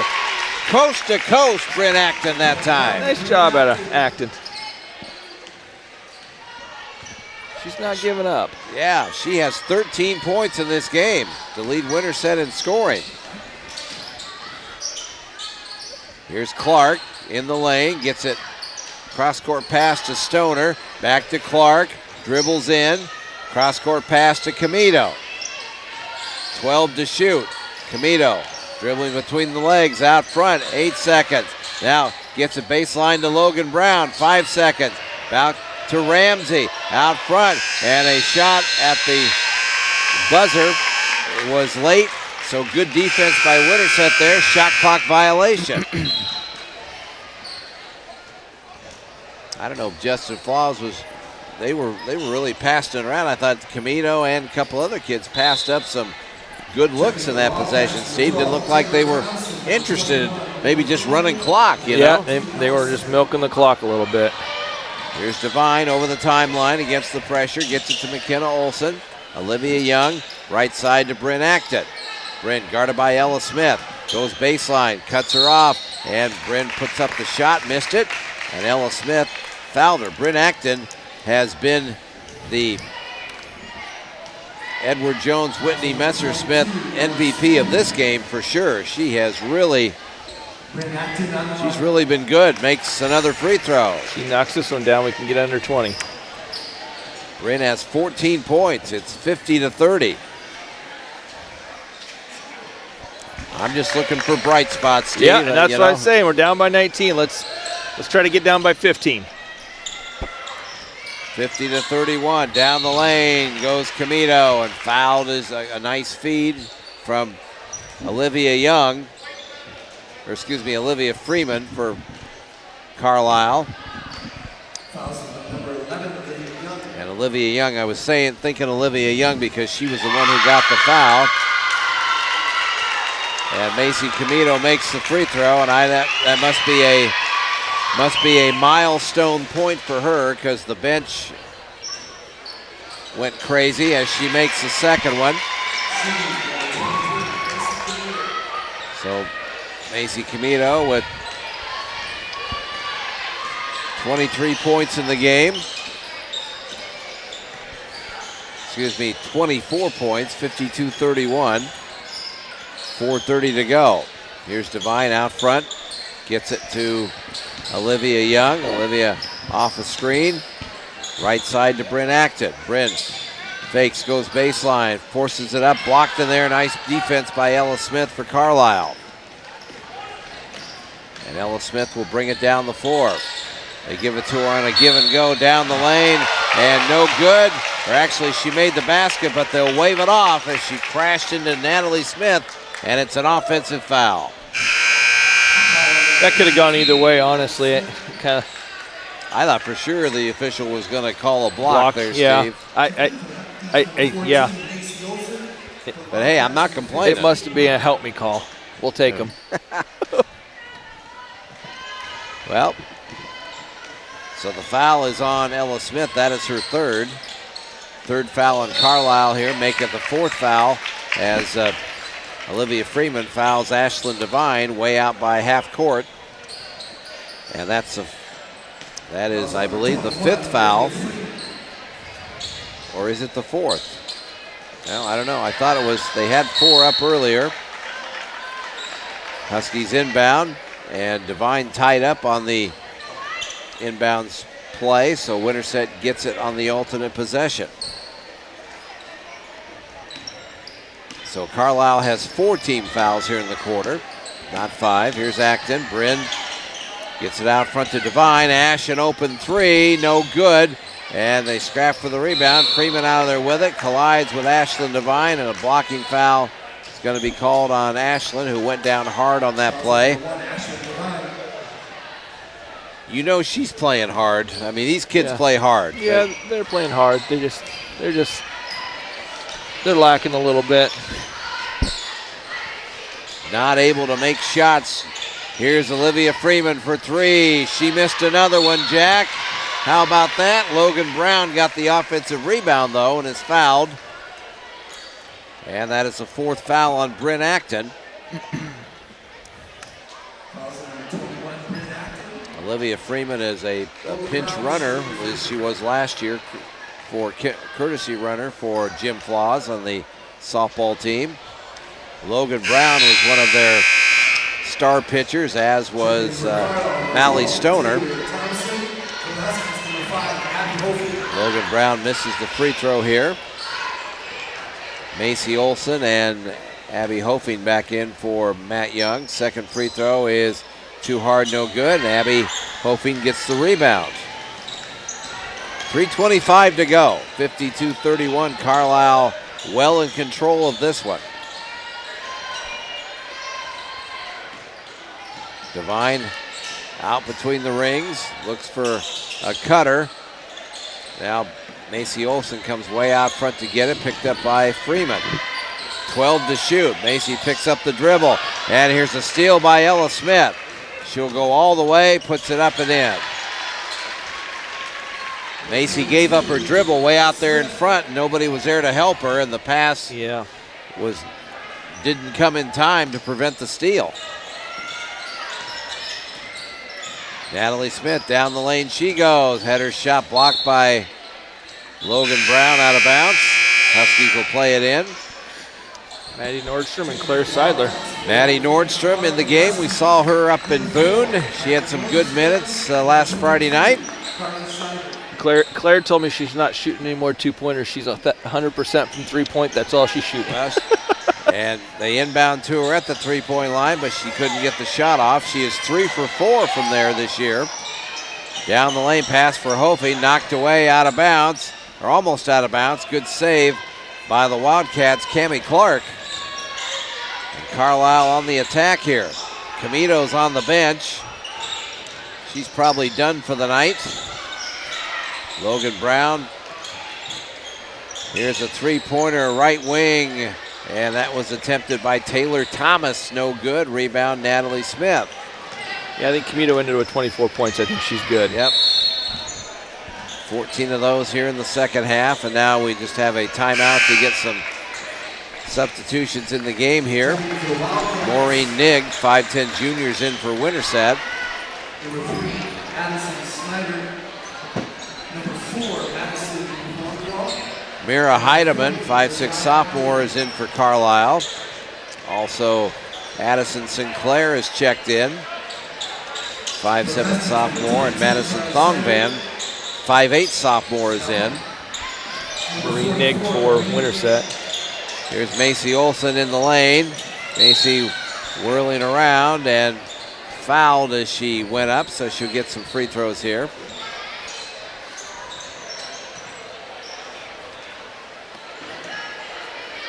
Wildcats are over the limit.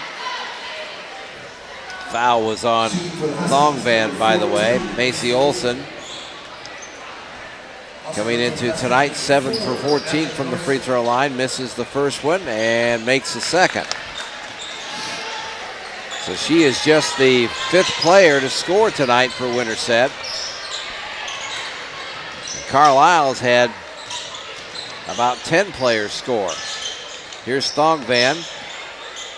Minute 38 to go. In the corner, left side, Cammie Clark. Now they reverse it the other way. Pass in the lane, stolen away by Macy Olson. Down the floor, here's Nordstrom. Maddie gets it to Maureen Nigg. Maureen baseline, cross courts it to Hofing. Out to Nordstrom. Left side, here's Claire Seidler for three. Good!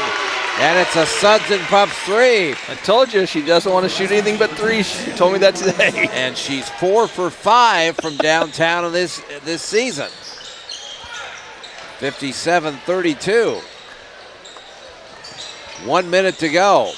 In the lane. Thongvan, wild shot, no good. Rebound, Hofi.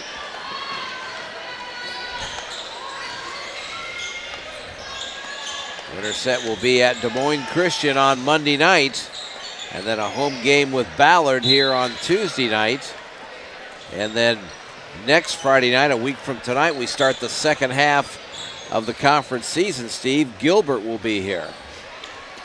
Another tough gauntlet. Games next week, man. Yep, another gauntlet through the Raccoon River. Clock is not running. The clock is there. They finally started. Carlisle gets a steal and a collision down at the other end between Myra Heidemann and Maddie Nordstrom, and Maddie gets the foul. Just the third foul here on Winterset in this fourth quarter. And they were going to, are they saying that Heidemann was in the act of shooting? I don't think so. And they changed their mind, and the inbound does Carlisle underneath their own basket with 36.6 to go. Thongvan in the lane to Clark, lost the handle in there, hoping out of there with it for Winterset. 25 seconds to go. Here's Abby to Nordstrom. Maddie in the lane in traffic and fouled as she tried to attack the basket by Carlisle. And the foul is on Cammie Clark, her third. And Maddie Nordstrom, Steve, with a chance to score her first points of the year, the 5'7" sophomore. I honestly think it may be her first points to be in a varsity game. Well, yeah, this is her first year playing varsity, right? Yep. This is the first one. Second one is up and good. She's a kid, just real quick here as we wrap up, she's a kid Matt Young's just been raving about. Yeah, she's a pretty good player. I mean, you got her and you got Claire Seidler. They're going to be nice little guards coming up. Carlisle just dribbling this one out here. They defeat Winterset in our first game tonight. The final score, Carlisle 54 and Winterset 36. We'll come back, quick recap of the girls' game, get you ready for the boys' game. Husky basketball here on the W Digital Network.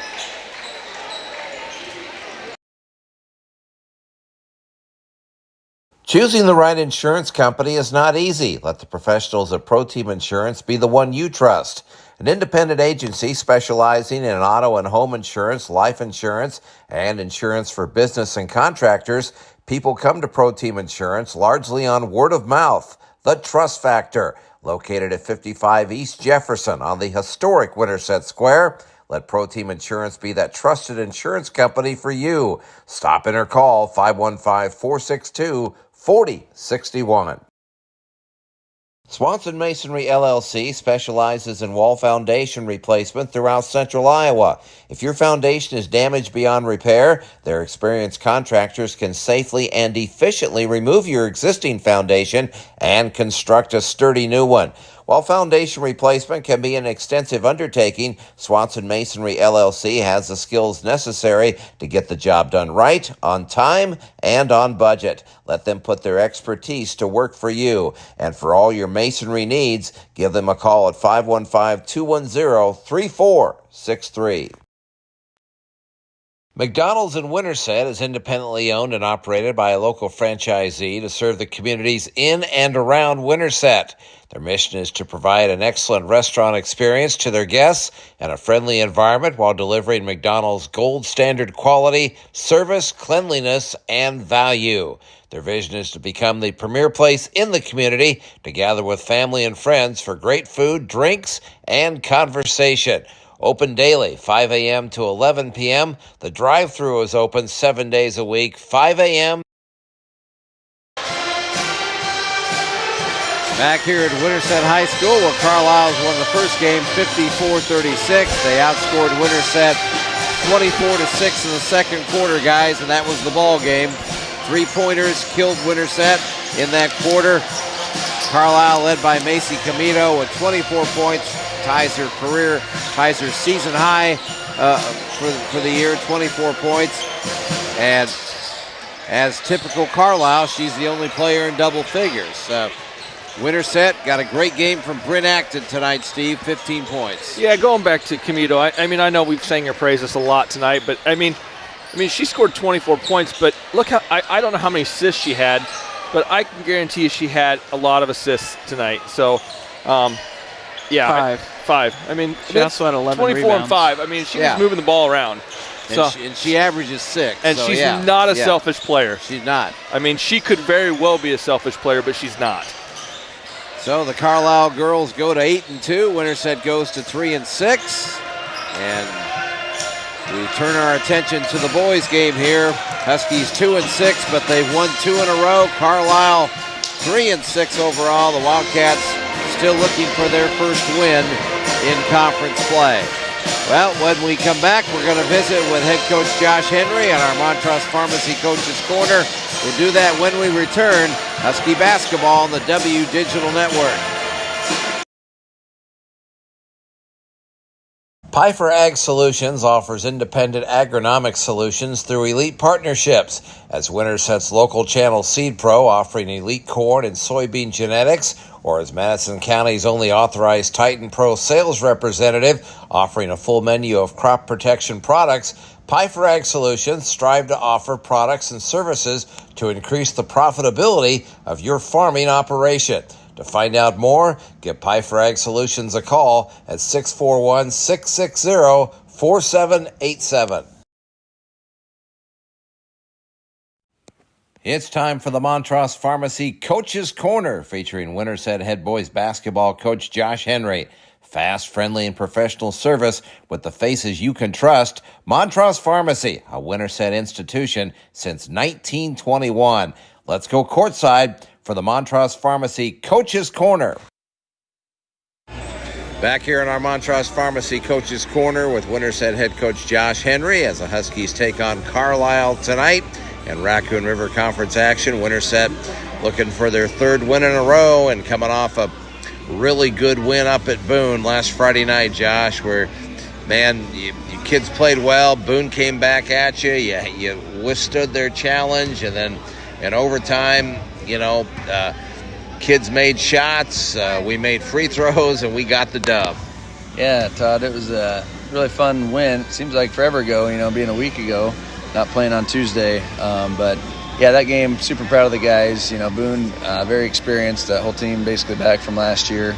And, we knew they'd be tough. They've won, plenty of games this year. And so being able to come back and, basically be in control most of that game until a minute left. We were down 4. And for our guys to have the lead, lose it, but then be able to push it to overtime. We had two free throws by Dax and then a layup by Dax. Got a defensive stop, to send it to overtime, and then we kind of controlled the overtime, like you said, especially from the free throw line with Hank making all 6 of his. So it was a gritty win, and right now, as we keep trying to just kind of get better and keep improving as the year goes on, those are huge wins for confidence and momentum, and hopefully we can carry that over into tonight. And Josh, lots of practice time this week, which is going to end starting next week, because you're going to be playing a lot of basketball games in a short amount of time. But how did the week go? Really good. Like I said, I kind of joked around. It seems like forever since we've played, and when you're winning, you want to keep winning and keep playing. But our team, I think, practices are really good for us, and so we had 4 really good practices. this week, and hopefully that'll show tonight when we step on the floor with Carlisle. Winterset head coach Josh Henry with us here in our Montrose Pharmacy Coach's Corner. We'll come back and talk about the Carlisle Wildcats when we return. Husky basketball on the W Digital Network. When the unexpected happens to your home, whether it's damage from smoke, water, fire, or mold, let Rainbow Restoration make you whole. Our extensively trained team, state-of-the-art equipment, and rapid response times mean we can get your life back on track fast. And everything we do is backed by the Done Right promise. It's not done until it's done right. Reach out to Rainbow Restoration in Winterset anytime, 24/7 at 515-462-4350. Back with Josh Henry on our Montrose Pharmacy Coach's Corner, Winterset and Carlisle tonight. And Josh, you've had Carlisle's a rival in every sport. It's a rival in boys basketball. You've played pretty well against them in recent years, but I know you're expecting a tough game tonight. Yeah, I think this year, I don't think there's a team on our schedule who we can just say, oh, we're going to win, and blow out or anything. Carlisle, they've got some good athletes. They've got good size, two guys 6'6", starting in the middle for them. And then they've got their guards averaging 11, 15, and 18. That's a pretty good, set of players. And so we know that they'll be tough. It'll be a dogfight like any game in our conference. Like you said, we have had, success against them the last how many years, winning however many we've won in a row and all that. But, there's always, streaks always end. I just don't want that to be tonight. We need to keep our momentum, and I hope we can do that. Well, this league that you play in, man, oh man, is it tough. You look at some of the scores from Tuesday night. Ballard escaped, Gilbert upset ADM. It is the Boone and the Boone North Polk game was close. Every game was close the other night. Yeah, actually, with us having the night off, I had my computer open, all the games going on different tabs, and it was a fun night of basketball. Like you said, every game went down to the wire. They were all close. And I think that's just a typical night in the Raccoon River. I think you'll have that most nights. There might be a night when, like Adele came in here and kind of blew us out a little bit, but I think the majority of games, everyone's pretty talented, I don't know if equal is the same as far as talent-wise, but everyone's talented and can beat anybody on any given night, and that's what makes our conference a lot of fun to compete in. So let's break this one down tonight. Obviously, they got a couple of big guys, but it's their guards that really make them go, isn't it? Yeah, Osterhaus, Guthrie, those two can, shoot the three. If they're, left open, they'll knock them in. Then the Calvin Frey kind of does everything, but he's averaging 18 a game. He's a good athlete. And so, those 3 points-wise are their go-tos. And then you got Norton inside, averaging 9 points, 14 rebounds. And then Ben Glaw is just another, 6'6" body. That's nice to have, to be able to throw out there. So that's their starting group, and that's, their main group of guys that play. They're athletic. They've all played together, like similar to Boone. They're all back from last year, so they've got a lot of varsity experience. So our guys got to be ready because it'll be a dogfight. You held Boone to 11 offensive rebounds the other night. They averaged 16. Carlisle gets a lot of offensive rebounds. Heck, Norton's averaging 14 a game. So rebounding and maybe getting up and down the floor tonight, couple of big keys. Yeah, for sure. Yeah, the rebounding, and we talked about that in practice. With their size, that's good to have, but also I think we're smaller and quicker, so we got to try to beat those big guys up and down the court, wear them out a little bit. Just try to really go in transition when we can. And then when we get to the half court, just be patient, work the ball. I thought we did a really good job against Boone. Obviously, they played their zone a majority of the time, but that was some of our best passing, inside-out looks. We did a lot of good stuff against Boone. So hopefully, and I think Carlisle will mix it up, man zone. They'll throw some different things. So we got to be ready for all that. And that's one of our big focuses because obviously we're still only averaging about 49 a game. We want to get that average up, and the last couple we've done that, so hopefully that trend will keep going. And you got some kids that are really coming on. Riley's playing well, Reed's getting more confidence. Dax has been just a huge, making huge contributions. And then what can you say about your senior Hank Wilmus the other night? Hits a big 3 along with Cam in the overtime and then knocks down 6 free throws.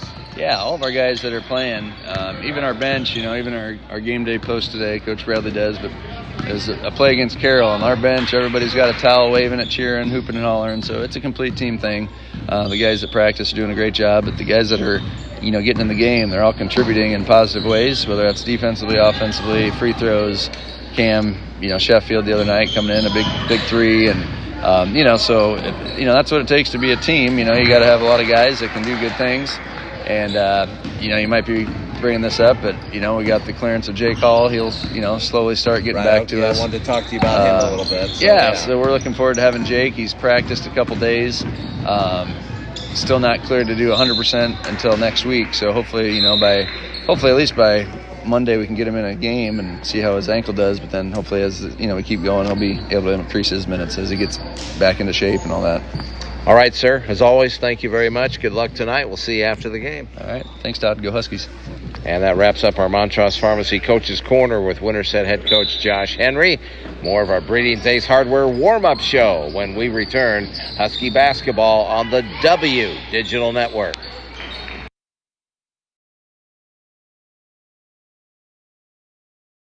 Breeding's Ace Hardware is your locally owned hardware store located at 1317 North John Wayne Drive.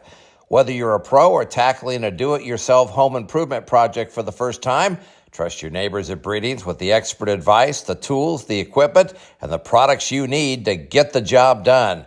And you can't go wrong with brand name equipment like Toro and Steel.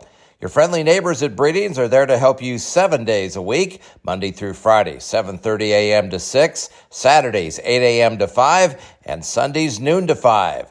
Breeding's Ace Hardware. Stop in and see them today. Back here on our Breeding's Ace Hardware warm-up show, Todd, Steve, and Jack here with you. Well, it's time for our Keys to Victory, presented by the Sports Page Grill. With endless delicious menu items before, during, and or after the game, you're sure to find your friends at the Sports Page Grill. And proud sponsors of Husky Talk Live, our next Husky Talk Live next Thursday night, January 16th. All right, Steve, what do you think? Rebounding, keeping those big guys off the boards. Second chance points are going to be huge tonight. If we can keep those guys off the backboards and limit them to one shot and done, I mean, that's my keys to victory for sure. Jack, what do you think? I like rebounding, and I also think three-point shooting. I mean, you saw it in the girls' game where they just couldn't make a shot, and that was ultimately the game. And Winterset's kind of a shaky three-point shooting team, but if they can get going tonight, I think they could have a really good chance to win. All right, gentlemen, thank you very much. Those are our keys to victory presented by the Sports Page Grill. That wraps up our Breeding's Ace Hardware warm-up show. Trust your neighbors at Breeding's with everything you need to be successful with your home improvement project. Starting lineups, opening tip-off coming up next. Husky basketball on the W Digital Network. Whether you're buying or selling in the real estate world these days, you need someone you can trust. RE/MAX Precision Agent Jamie Atkins can be that trusted advisor for you. From Des Moines to Winterset and everything in between, Jamie knows the area well.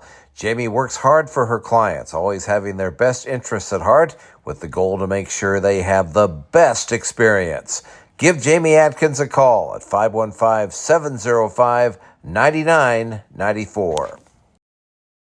Farmers and Merchant State Bank is your hometown bank with hometown pride, and they are quite proud of the Winterset Huskies. Farmers and Merchant State Bank is locally owned and operated, which means their heart is where it belongs, in your community. Their decisions are local, their concerns are local, and their priority is you, the customer, and the personalized service you receive. Give them a call or stop by one of their locations in Winterset, St. Charles, or Orient, or visit their website, www.fmstate.bank. Member FDIC, let's go Huskies. It's time for the Union State Bank first half. Union State Bank, your hometown financial advantage since 1935. Stop in at 611 West Highway 92 in Winterset. Let's go courtside for the Union State Bank first half. And our starting lineups are presented by Salon 107, voted Madison County's best salon for the fourth year in a row. Give the folks there a call at 515-462-4247. Well, we're looking forward to this boys game here tonight. And let's take a look at the starting lineups. And as soon as I can find my starting lineup sheet here, I'll be happy to pass that information along, you know. So for Carlisle, at one forward will be Jack Norton, 6'6" senior, 9 points, 14 rebounds he averages a game, and 1.5 assists. The other forward, Ben Glave, 6'6" senior, 2 points, 5 rebounds, and 2 assists. And then the three guards that you heard Josh talk about in the pregame a little bit. Calvin Fry, 6' senior, leads them in scoring, 17.5 a game, 3 rebounds, 2 assists. Trey Osterhaus, 5'11" sophomore, 15 points, 5 rebounds, 2.5 assists. And Carson Guthrie, a 5'10" senior, 10.5 points, 3 rebounds, and 1 assist. And before we go any further, we are going to have a moment of silence here coming up here for David Berry. He loves spending time with his family, whether fishing, hunting, and with his dad and brothers, or playing chess with his grandpa Dave. He also enjoyed quiet moments of playing video games and sharing laughs with friends. To all who had the privilege of knowing him, David's spirit was a light, and his memory will live on in the hearts of his teammates, classmates, and loved ones. Let's now take a moment of silence to honor David Berry. May his family, friends, and all who were touched by his life find peace and strength in the days to come.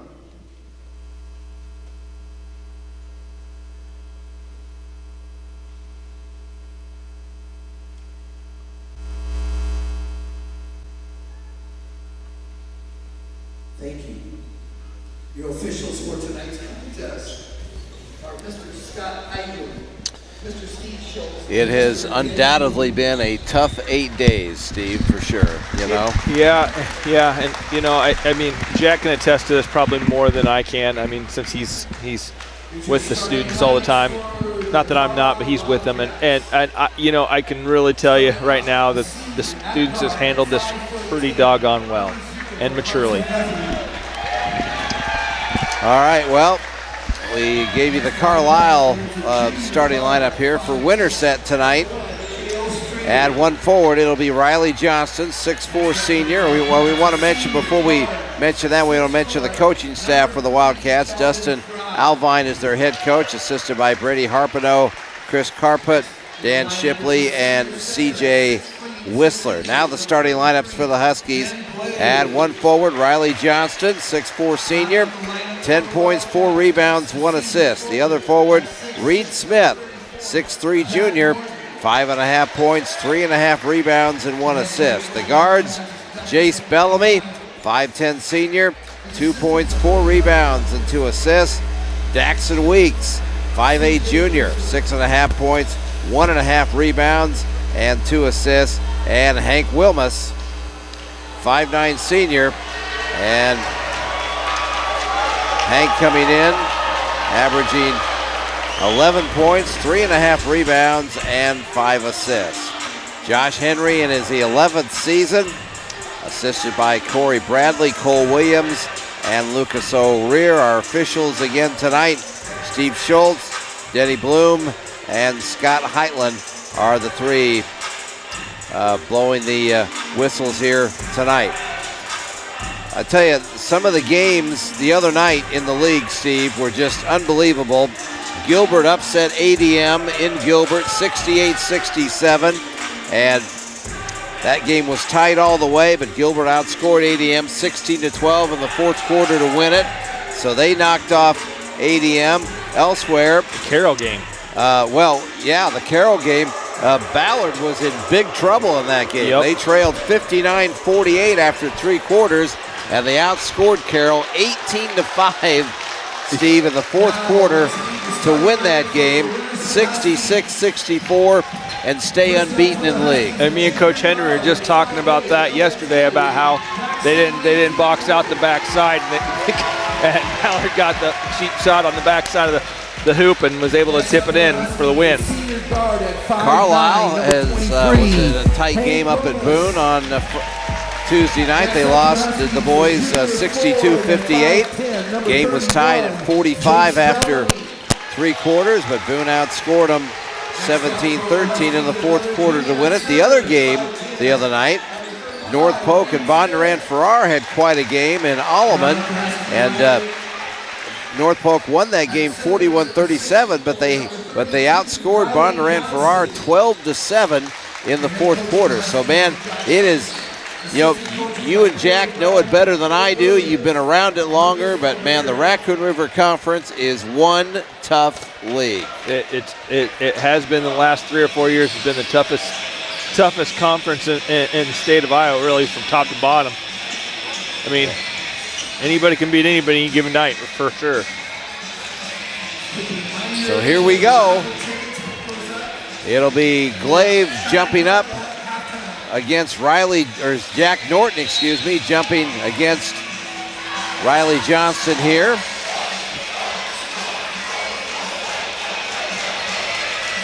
Ball in the air and tap controlled by the Wildcats. Fry over the timeline, gets it out front to Glaive.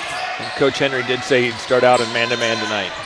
And I tell you, the man-to-man was, we saw it be effective. Here's a pass in the corner, deflected away by Daxon Weeks. Out of bounds, Carlisle will keep it with 17 to shoot. You guys saw how effective it was against Carroll. It really caused Boone some problems last Friday night. Yeah, we just have some quick, greedy guys out there. Man-to-man works pretty well with that. Here's Calvin Fry out front. Jump shot no good.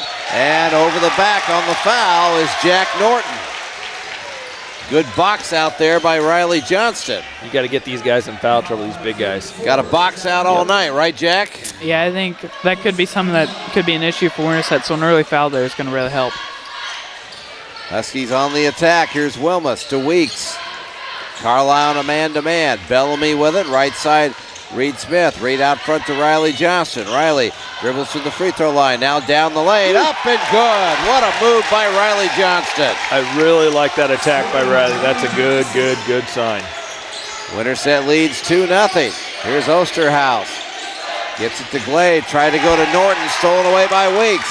Here's Dax all the way. Up and good. He reversed. He thought he was going to get it blocked and use the basket to keep the defender from blocking the shot. Nice move by Dax. And it's 4-0 Winterset. Calvin Fry against Bellamy in the lane. Spins around. Jump shot no good. Rebound Riley Johnston. Here's Weeks. Dax out front to Wilmus. Hank gets it to Bellamy. Reed Smith, top of the circle. Riley Johnston in the corner to Bellamy. To Reed Smith, three-point arc right side, out front to Wilmus. Hank looks it over, guarded by Fry, gets it to Weeks. 10 to shoot. Here's Dax out front. Reed Smith for three, right wing. Good! A Suds and Pups three-pointer from Reed Smith. How about that? Jack, what do you say about that? Yeah, Reed's just a knockdown three-point shooter, and you expect those to go in. Here's a give and go underneath the Glade. He couldn't shoot it, and he was fouled in there. I think Reed fouled him. Reed was prepared. He talked to me today. He said he's prepared for a dogfight underneath that hoop today. Well, Reed Smith, that is his third three-pointer of the year, gentlemen. He's now 3 for 9 from three. Knocked down. Here's a three-pointer in the corner, no good by Osterhaus. And the rebound, that was Carson Guthrie. Rebound Wilmus. Hank three-point arc right side with it. Now out front, open three, puts it up, bang! Ooh. A Suds and Pups three from Hank Wilmus, and Winterset's off to a 10-0 start here. 5:32 to go in the opening quarter. A couple of Suds and Pups threes from Reed Smith and Hank Wilmus. And let's get some straight shots golf quickie stats real quick from Jack Keller. Well, Winterset's 4 for 4 from the field and 2 of 2 from three, so 10 quick points here in 2.5 minutes. Can't do much better than that, right? You can. And Carlisle's 0 for 3, so I mean, just a great quick start here for Winterset. You can just, Steve, you can just see with these kids, and you worked with them all fall, so you know what they're capable of. But you can just see the confidence growing out there, can't you? Yeah, for sure. I think the biggest change is going to this man-to-man offense. They see blood in the water. They're going after it, you know. After the timeout, Wildcats have it. Here's Glavin Lorraine against Reed Smith. Gets it out to Guthrie. He lost the handle at the free throw line, and Bellamy out of there with it for Winterset. Huskies lead 10-0. Reed Smith fakes the three now. Hands it off to Bellamy. Jace in the lane, spins around, puts it up, and no good, but he got his own rebound. Gets it to Reed Smith. Reed lost it in the lane to Guthrie. Here go the Wildcats the other way, and up and in. Nice play there by Trey Osterhaus. Nice move by him. Went coast to coast and got the hoop. It's 10-2. 4:40 to go here, opening quarter. Bellamy. Reed Smith. Out front to Wilmus. Hank to the left elbow. Baseline to Bellamy. Jace around Osterhaus. Gets it to Reed Smith. Another three. And a Suds and Pups three from Reed Smith. Mr. Jack Keller, he is 4 for 10 on the year from three. How about that? It's a knockdown three-point shooter. They gotta play better defense than that. What kind of did you give him today, Jack? Oh, man. Here's a three the other way for Carson Guthrie. Jack Keller, just as calm as ever, just says he's a knockdown three-point shooter, Steve. Well, they did watch Moneyball and stats today, so maybe that was the kingpin of it all. Calvin Fry commits a foul, going through Wilmus on a screen. That's his first, team second. Winterset leads 13-5. 3:58 to go here, opening quarter. Weeks gets it to Wilmus. Three-point arc right side, out front to Reed Smith. To Wilmus. Reed was thinking about that three-point Hank, shot. a fadeaway three, had it partially blocked there by Fry. And a foul in backcourt. Guthrie working against Dax and Weeks, and Dax had his hands consistently on the offensive player, and they're always probably going to call that for a foul. Yeah, you can't fault the kid for that. I mean, you're right, it's a foul, but he's playing hard and he's trying to get the ball. Here's Osterhaus, cross-court pass, gets it to Guthrie. He'll put up a three, blocked by Weeks. And Reed Smith with the rebound. Reed needs some help in backcourt, gets it to Wilmus. Down the floor, here's Bellamy, back to Reed. Out front, three, that one's in and out, no good. Bellamy's putback is blocked, he got it back, then lost it momentarily, but Wilmus gets it back to Weeks, and he missed a shot at point-blank range. That's two on and then Weeks, commits a foul trying to get it back. Boy, two good looks in a row, Steve. I think more importantly, that's two on Dax and Weeks. That is true. That is hard, and that was, yeah. So two on Dax and Weeks. Third foul on the Huskies, and Carson Dinklaw, the 5'10 senior, checks in. Here's Norton out front, gets it in the hands of C.J. Haug, who's their quarterback on the football team. Carlisle not very deep. They've only been playing about 7 in their tight games. Underneath, pass to Dawson Van Zanti, I believe it's pronounced, 6'4 junior, and he's fouled in there by Bellamy. Yeah, and I guess Jake Hall isn't playing tonight. I talked to Jake today, and he thought he was going to get a couple minutes in. Yeah, he wasn't medically cleared for full contact. That won't be till Monday, so we'll see. Hopefully he can get at least some JV time on Monday. Here's a shot in the lane by Osterhaus, no good. Wilmus battling for the rebound down there by Van Zanti, and they end up out of bounds. It's off of Carlisle. Huskies get it. Boy, Hank was boxed him out all the way over to the student section over there. That was a good job out of Hank. I mean, made him force him to make a call. Wilmus over the timeline. Out left side, gets it to Cam Sheffield, who's checked in. Here's Reed Smith out to Riley Johnson for three. In and out, no good. And the rebound, Osterhaus. Crowd ready to erupt with a Winterset three here if they get one. Here's shot in the lane, no good by Osterhaus. Follow up by Norton was no good, and Riley Johnson out of there with it. Here's Dinklaw down the floor to Wilmus. In the corner to Sheffield for three. No good. And Jack Norton with a rebound for Carlisle. Here come the Wildcats the other way. Haug in the lane. Had it knocked away. Gets it back. Out front to Osterhaus for three. Short. Rebound Dinklaw. Carson down the floor with the left-hand dribble. In the corner to Sheffield. Back to Dinklaw. Reed Smith, top of the circle. Minute 33 to go here, first quarter. Huskies lead 13-5. Dinklaw pulls it back out. Winterset sets up a play here with 15 to shoot.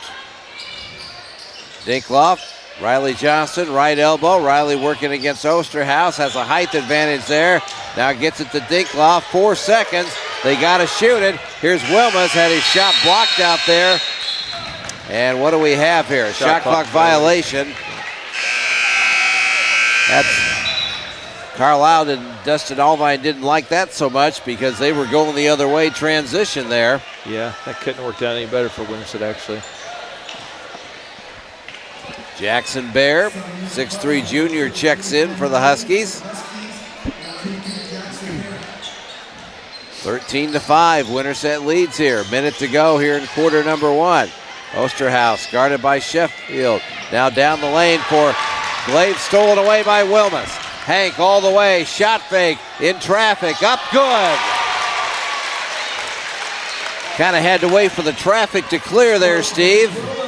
Yeah, that's a nice job at Hank. Normally he would probably just went up with it, but he let him clear out and made the easy shot. 15-5. Underneath they go to Glaive in traffic, and he is able to strike that ball into the basket. He's a big, strong kid. And a tough basket inside, 15-7. We really don't have anybody to match up with that size. Yeah, he muscled that one in. No shot clock here with 18 seconds to go in the quarter. Reed Smith out between the rings, gets it to Wilmus. 10 seconds to go. Huskies go to work. Hank off the screen, dribbles in and was fouled as he went in. Carlisle has fouls to give. They've only committed 2. But that's the second foul on Calvin Fry. And he'll come to the bench here, and Carson Guthrie will come back in. So Dustin Alvine may be willing to give up some fouls there, but not maybe to your leading scorer. Here's Wilmus for three. Right wing no good. Glaive with the rebound, and that's how the first quarter is going to end here. As what a quarter for the Huskies. They're off to a great start. They lead it 15-7 and will return. This is Husky basketball on the W Digital Network. We're really excited to announce the addition of our tow truck. In addition to our rental cars, this is going to give us a unique ability to serve you better. We're going to have the ability to take the phone call from you stranded on the side of the highway after a deer hit or a collision, with the potential to load a rental car up on the back of our truck, deliver it to you on the side of the highway, get you back on your way to work or to home, load your accident vehicle up, bring it back to the shop where we can handle your claim process from there.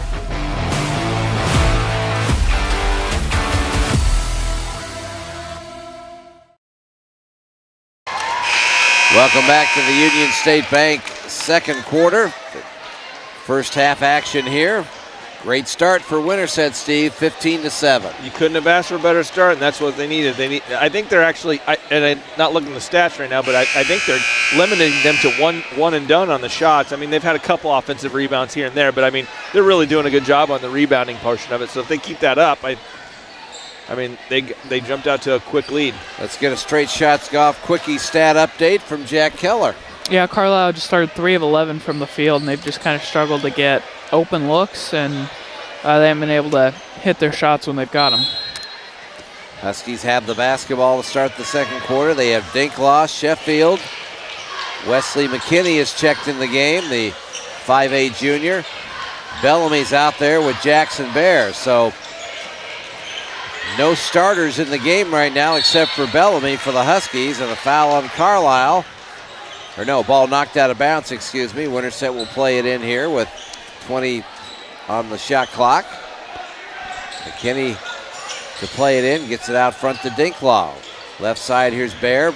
Bellamy, Jace Baseline went right around the bigger Jack Norton and laid it in. Man, that was quick. He was very decisive on that cut. He knew exactly what he was going to do before he got the ball, and he tacked that hoop.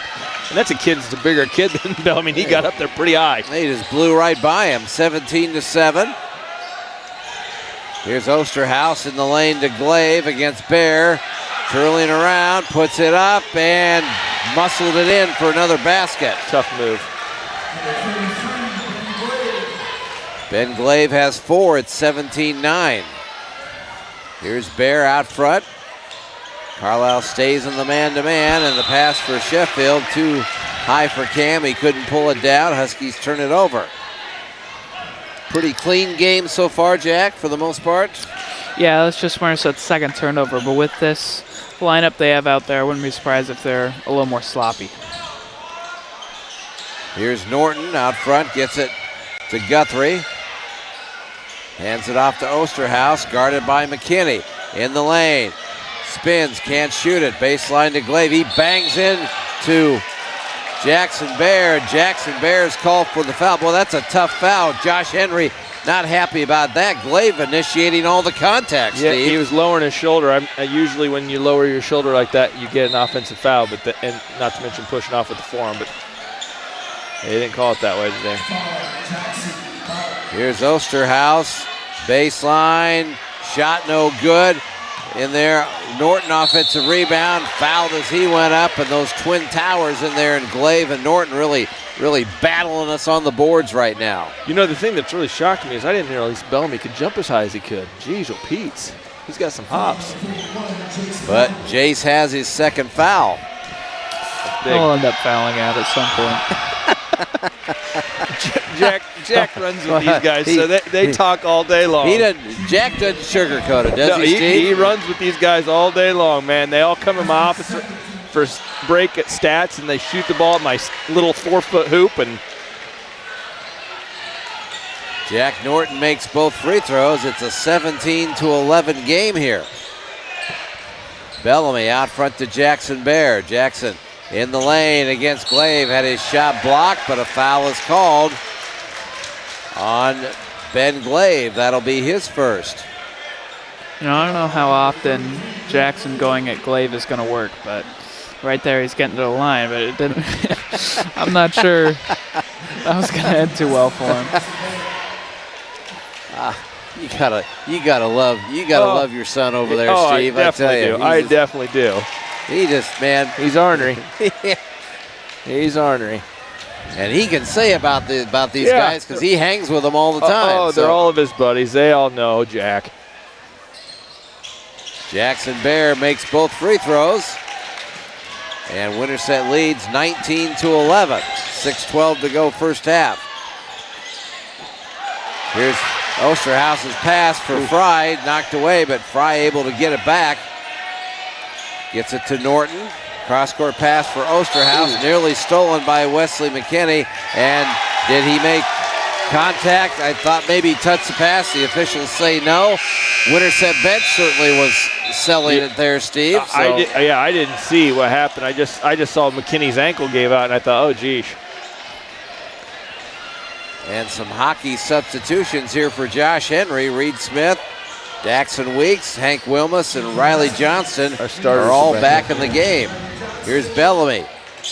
Jace, baseline.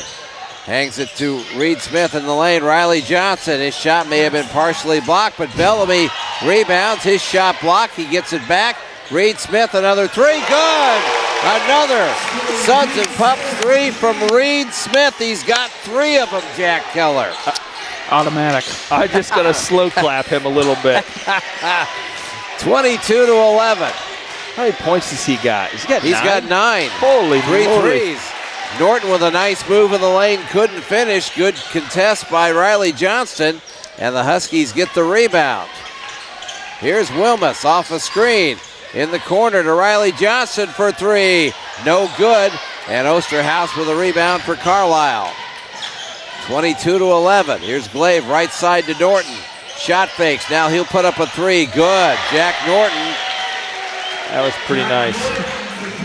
That's his 5th 3 of the year. He comes in 29%, 4 for 14. It's 22-14. Winterset on top. 4:40 to go before halftime. I will say they've been working on their offensive practice and little screen, pass and screen away and all that, and they're really looking good tonight. Here's Wilmus against the man-to-man. Bellamy baseline. Jace down the lane. Baseline, reverses again and scores. Boy, he's done that 3 times tonight. He's looking really good tonight. He actually has 4 offensive rebounds. Yes. And I say 3 times. He's actually only done it twice, but it's been very impressive. Here's a high-low game with Glaive and Norton. Now they go baseline with Dinklaw, and he's fouled as he went up. And if that's on Dax and Weeks, that's trouble for Winterset. And it is. Dax has picked up his 3rd foul. That's going to be a rough gig for us. So Carson Guthrie at the line here for Carlisle. First free throw is short. He comes in, this Carson, 65% from the line, 13 for 20 coming into tonight. Well, Carson's a senior. He's going to have to step up. Sorry, Todd. That's all right. Van Zanti back in for Carlisle, and Dinklaw back in for Winterset. Second free throw is no good and deflected off of a Carlisle player, I believe, and it's going to be Winterset basketball. All that happening right in front of the Husky bench. So Guthrie misses both his free throws, and it's a 10-point game, 24-14. Dinklaw over the timeline, gets it to Wilmus. Hank looking for directions from Josh Henry. Reed Smith hands it off to Bellamy. Jace left side to Riley Johnson. Out front, Reed Smith. Mr. Automatic from 3, according to Jack Keller. Here's Hank Wilmus. 9 to shoot. Left side, Riley Johnson. 7 to shoot. Riley with a great move from the wing and finishes at the rim, Steve. Really smooth, really smooth. And I've seen glimpses of this in the fall with Riley. He looked really good in the fall. So I'm glad to see this out of him. 26-14, Winterset by a dozen. Here's a 3-pointer by Haug, no good. Ball deflected out. Haug gets it back. Right side to Calvin Fry, who has not scored tonight. And his 3-pointer there is no good. Rebound Bellamy. Down the floor quickly, Riley Johnson. And Reed Smith tried to save it. Riley had it deflected, had to throw it from underneath the basket. And Reed tried to save it on the far side, but great effort, but Carlisle basketball. I almost thought they were going to get that done. Gotta love the effort. The way they've been playing tonight, you never know what's going to happen, you know? Here's Guthrie for 3 from the left wing, no good. Rebound Wilmus. Hank down the floor quickly. Picks up the dribble, looks for help, gets it to Bellamy, back to Wilmus. Hank to Jace Bellamy. Jace in the lane, right side, Reed Smith for 3, no good. And the rebound in the hands of Norton for Carlisle.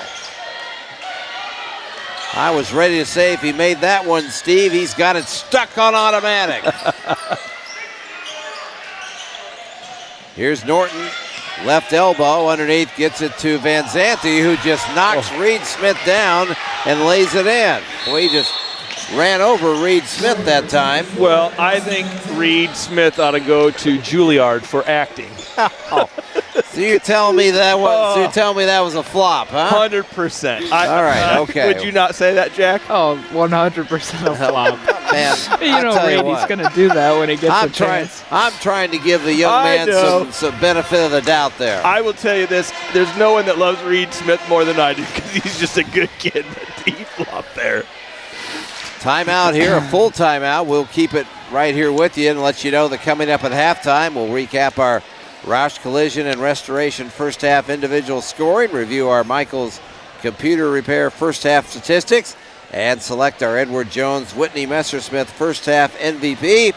Plus Steve, Jack, and I will review the first 16 minutes, get you set for second half action.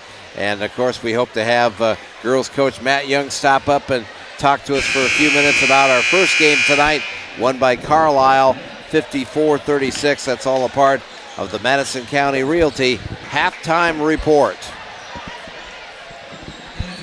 Well, the early votes for MVP right now would be number 35 in white. He has 3. What is he, Jack, from 3? 3 of 5. 3 of 5. That's 60% there, Mr. Steve Keller. Yeah, he's pretty good. Yeah, he's good. He's going to make some more, too. Reed has now made 5 3-pointers on the year. Here's McKinney out front, gets it to Wilmus. Hank trying to use a screen, can't use it. Here's Riley Johnson, top of the circle. 17 to shoot, back to Reed Smith. Minute 45 to go in the half. Wilmus, nice pass down the lane to McKinney, but Wesley couldn't shoot at 8 seconds. 5 seconds. Riley Johnson, 4 seconds. They got to get a shot off here. Riley shoots 3 from the left corner, no good. Rebound Carlisle. Calvin Fry brings it over the timeline. Here's Glaive. Lobs underneath to Van Zandt. Underneath to Fry, puts it up and in. Some high-low stuff, and they had good position and got a basket. He did his work early. 26-18. Here's Reed Smith. Right side to Wilmus. Hank against Osterhaus. Baseline, fall away jump shot. No good. Dinklaw battling for the rebound. It's off of Carson out of bounds. And now Cale Streeter, 5'10 junior, checks in for Dustin Alvine here. With 1 minute exactly to go in this first half.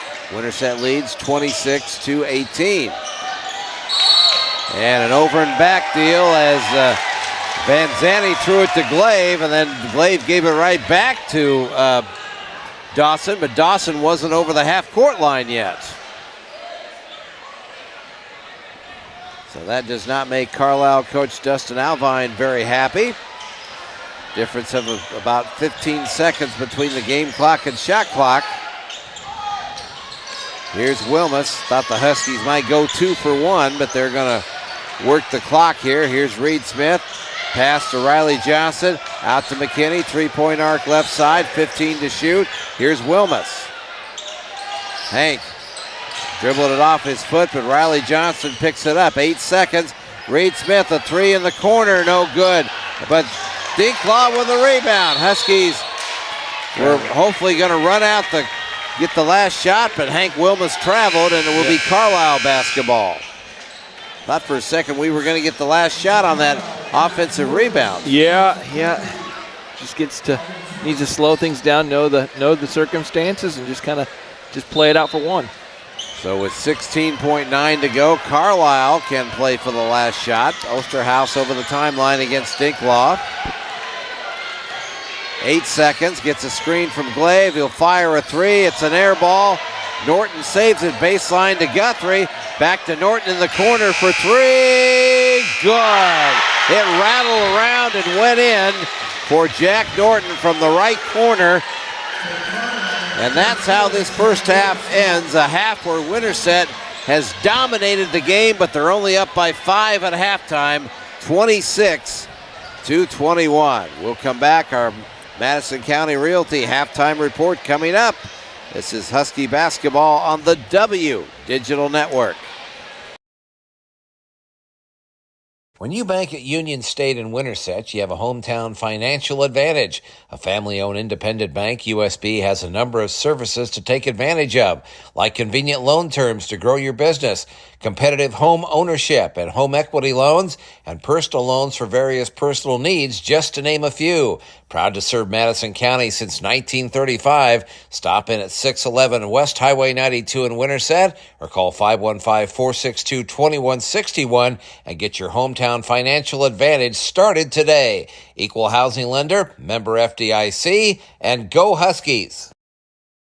Pizza Ranch in Winterset promises you a legendary experience. You'll find a buffet full of your favorite pizzas, the country's best chicken, and fresh fixins. Or just come for dessert. Their famous cactus bread always hits the spot. Their party rooms seat 50 and 90 people and are the perfect spot for your next family gathering or fundraising event. Craving a night in? Pizza Ranch delivers. Order online or call 515-493-1223. Open Monday through Sunday, 9 a.m. to 10 p.m. The Pizza Ranch at 1009 John Wayne Drive. Todd Gaspard, Steve Keller, Jack Keller, back with you here at halftime at the Winterset Competition Gym. And Winterset has a 26-21 lead. Steve, my thoughts as we went to break, we really dominated the first half, and despite all that, we're only up by 5 at halftime. Yeah, I don't know what to say about that. I mean, we're playing every facet of the game. We're playing well right now. So I think Carlisle's probably picked up here in the last the second quarter. They probably had a little more second chance points, so that's probably what got them back in the game here. I'm not looking at the stats, but I'm thinking that's probably what it was. But because I don't think they're hitting their threes, so. Well, Frey hasn't hit. I don't think Frey scored. Yeah, but Jack Norton had 8 big points, including a couple of threes in that second quarter. Yep. So this is the Madison County Realty halftime report. Let Alyssa Tadlock and Madison County Realty help you find the home of your dreams. Call 515-313-1443. Let's look at our first half individual scoring summary presented by Roush Collision and Restoration. Quality repairs and customer satisfaction, that's what Roush Collision and Restoration is all about. Well, for Carlisle here at halftime, Jack Norton with those 8 points in the second quarter, a couple of threes to lead them. After that, Ben Glaive with 4. Carson Guthrie has a 3-pointer. That came in the first quarter. And then Calvin Fry, Trey Osterhaus, 2 of their leading scorers, done a good job on them guys. They've only each have 1 basket here at halftime. And Dawson Van Zanti off the bench with 2 points for him. For Winterset, Reed Smith, Jack Keller's lockdown automatic 3-point shooter, has 9 points, 3 threes in the first half for Reed. He's been great. Hank Wilmus, 5 points. Hank has a Suds and Pups 3 as well. 4 points for Jace Bellamy. He's been really good. Riley Johnson with 4 points. 2 points for Daxon Weeks. Dax is in some foul trouble. He's got 3 here at the half. Jackson Bear with a couple of free throws. And that rounds out the Winterset individual scoring. Our first half stats presented by Michael's Computer Repair, as they're doing a little chuck and duck out there. A chuck and duck, trying to get it in the little container out there at half court. First half stats presented by Michael's Computer Repair. Computer problems affecting your livelihood. Give Michael a call at 515-493-6647. Jack, anybody get one in the barrel out there? Steve, anybody make one? Or I'll say this. They don't know this, but this is how Coach Sweeney's picking their next year's quarterback. Yep. Or his future quarterback, some years to come, maybe. Yeah, maybe. Get him started early. All right, Jack, what do you got? First half stats. From the field it was pretty similar. Winterset was 10 of 26, and Carlisle was 8 of 22, and that's 38% compared to 36. From 3, Winterset was 4 of 13, Carlisle was 3 of 10. Turnovers, Winterset had 4, Carlisle had 5, and so really, you think Winterset kind of dominated that first half, and you look at the stats, that's not really true. It's just kind of the feel of the game. Offensive rebounds, not really that different. Carlisle had 4. Winterset had 5, and 4 of those are from Jace Bellamy. That's a really good stat for Winterset. For sure. Yeah, you think that could be an issue for this game just because of how tall Carlisle is, but it's been good for Winterset on the rebounding front. All right, well, it's time to present our Whitney Messersmith, Edward Jones Whitney Messersmith first half MVP. Unsure what your ideal retirement might look like? Give Whitney Messersmith and Edward Jones a call at 515-468-6200. Is there any doubt where we're going with this, gentlemen? No, I think you can call it now, Todd. Reed Smith, Jack, your lockdown three-point guy? Yeah, I'd go with Reed. All right, well, Reed Smith is our Edward Jones Whitney Messersmith first half MVP. And that is going to wrap up our Madison County Realty halftime report. Let Alyssa Tadlock and Madison County Realty help you find the home of your dreams. Call 515-313-1443. Winterset leads here at the break, 26-21. Our Union State Bank second half is coming up. You keep it right here. Husky basketball on the W Digital Network. At Winterset Dental, Doctors Jason Phelps and James Elliott provide comprehensive general dentistry for the entire family, including same-day crowns, root canals, extractions, and implants. And now also offering cosmetics, including Botox and dermal fillers. Located at 301 Wambolt Drive and coming in 2025 is a brand new state-of-the-art 6,000 square foot facility being built right next door to the current location to help serve the Winterset community even better. Give Winterset Dental a call at 515-462-5755. Remember when retirement meant little more than end of work and winding down? Well, these days it's about so much more. Today's retirees are enjoying newfound freedom and exploring new interests. What does your ideal retirement look like? Edward Jones Financial Advisors at 119 West Court Avenue on the historic Winterset Square are here to help you identify your priorities and your goals and help you create a plan to achieve them. Call Whitney Messerschmidt at 515-468-6200 to schedule an appointment today. Edward Jones, member SIPC.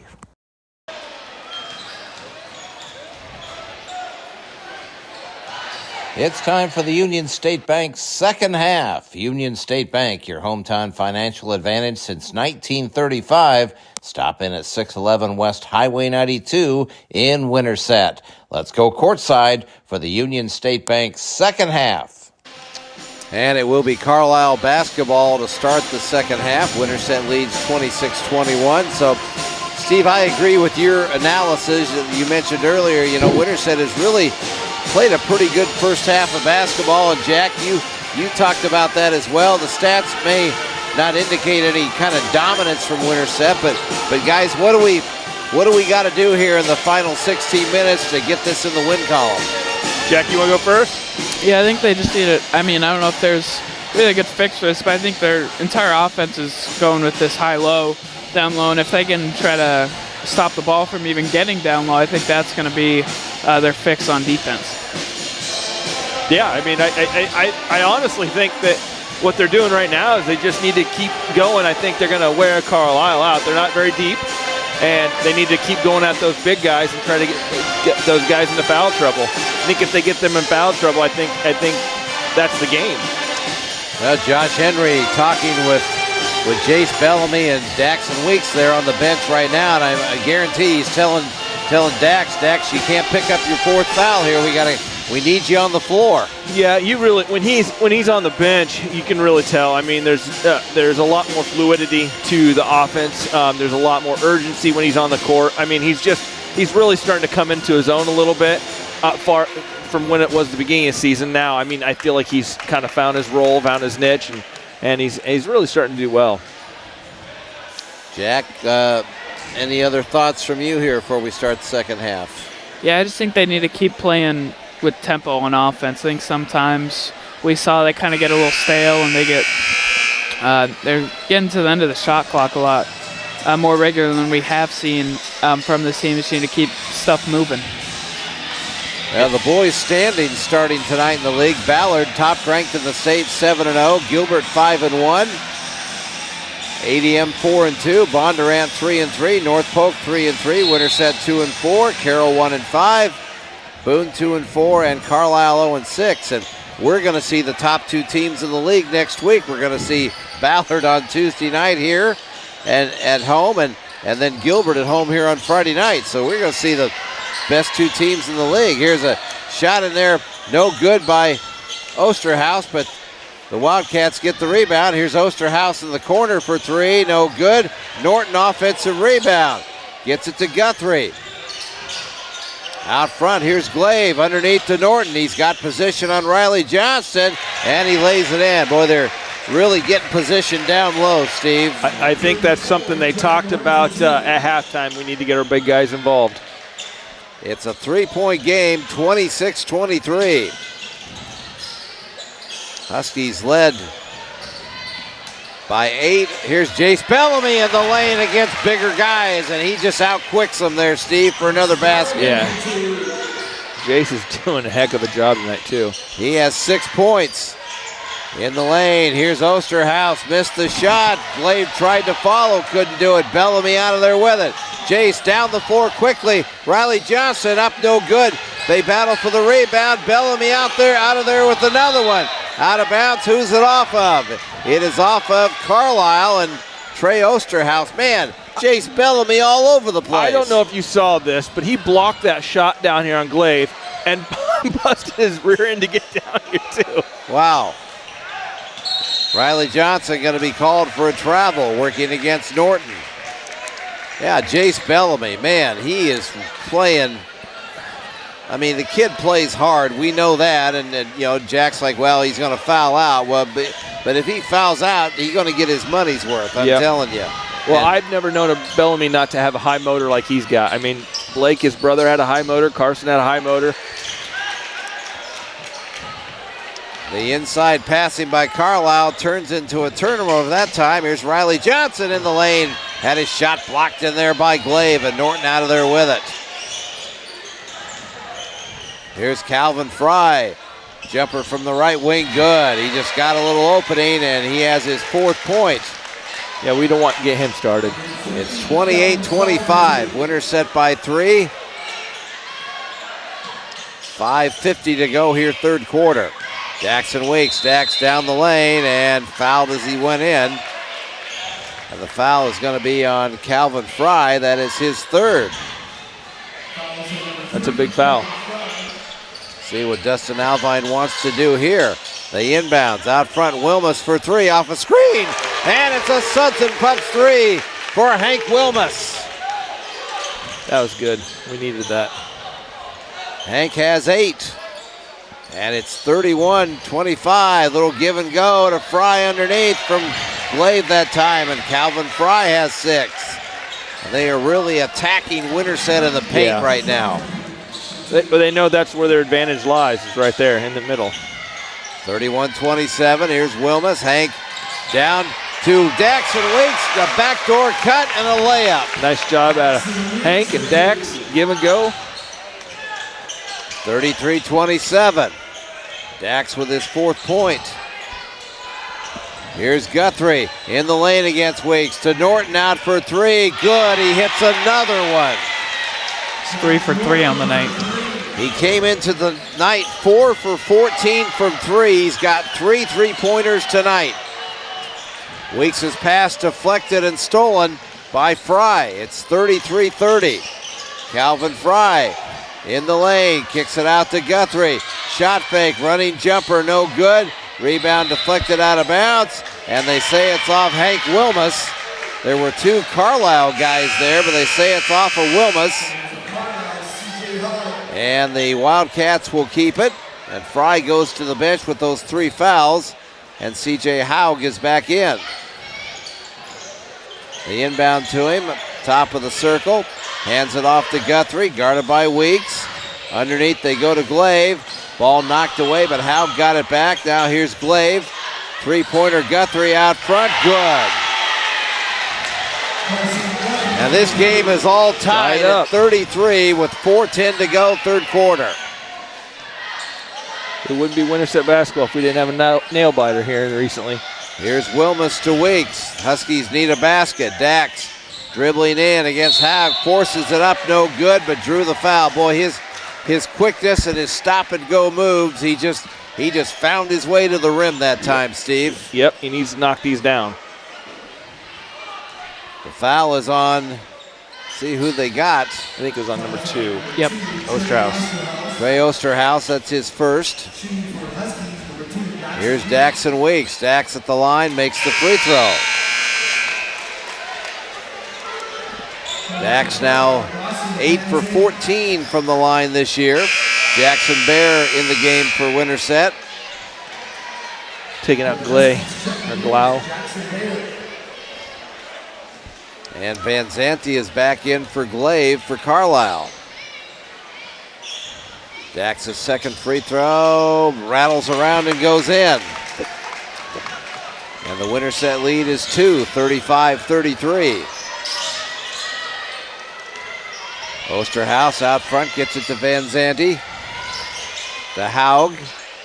Underneath to Norton, working against Reed Smith. And good defense. Tried to pass it out, ball deflected on the floor. Everybody after it, and what do we have here? And how did Carlisle got a 30-second timeout out of that? I didn't see any Carlisle guys who really had possession, Steve, but how isn't that a jump ball? And that's what Josh Henry wants to know. 30-second timeout. Let's get some straight shot golf quickie stats from Mr. Jack Keller. Just looking through here, I mean, Carlisle shot really well here in this second half. Is they're 2 of 3 from 3, and it looks like they're about 6 of 10 overall in this second half. And they've just done a really good job of making the shots when they've got them so far. Well, the Huskies are battling for sure, but after that questionable timeout that was awarded Carlisle, the Wildcats will inbound underneath their own basket. Van Zanti gets it into Haug. Out front, here's Osterhaus working against Weeks. Trying to get it to Guthrie. Finally does, guarded by Dinklaw. Shot fakes, gets it.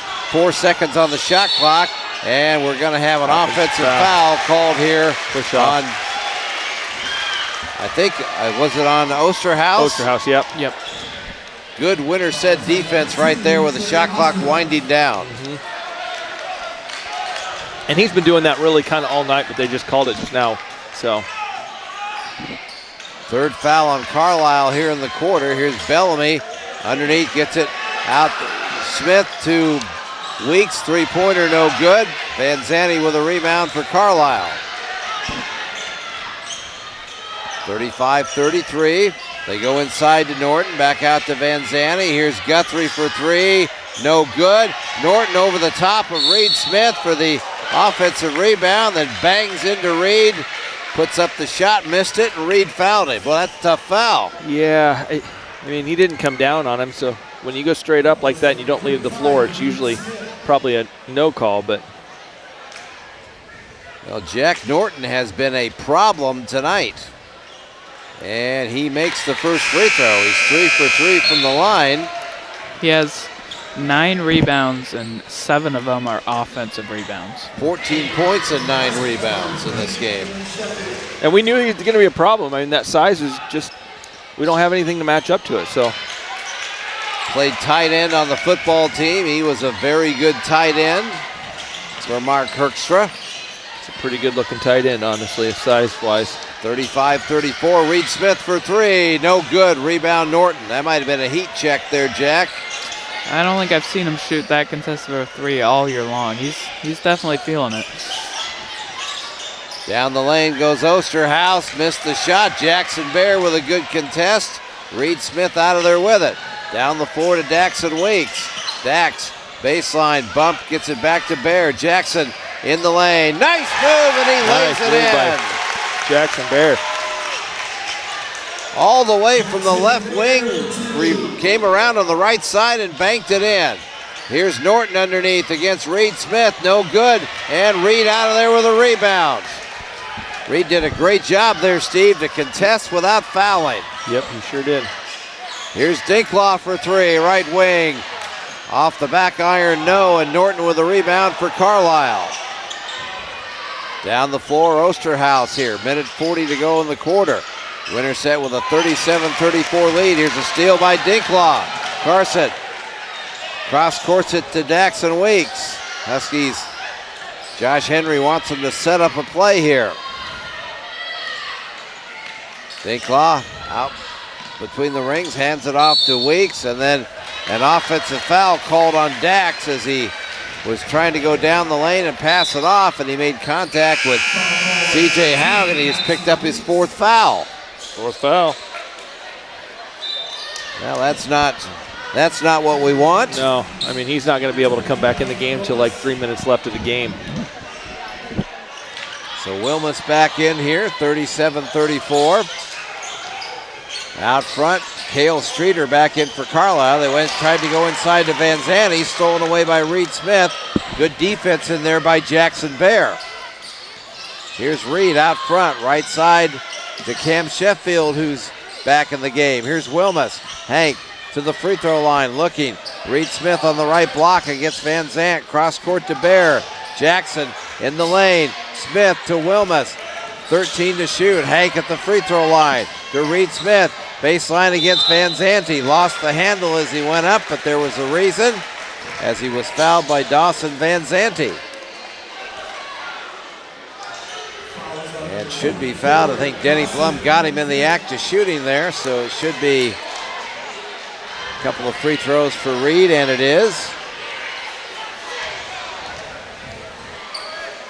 First free throw for Reed Smith is no good. Reed comes into the night 9 for 19. They need to set him up at the 3-point line up there. He'd make him then. Just make that the for Reed for okay, sure. All right. Okay. Well, I'll talk to Coach Henry about that. As the Reed unfortunately missed both free throws. Here's Haug in the lane. Gets it to Glaive. Looked like he walked with it. It's a big boy. And then he laid it in for his 6th point. Looked like on that shot fake, looked like he shuffled his feet there, Steve. It definitely did.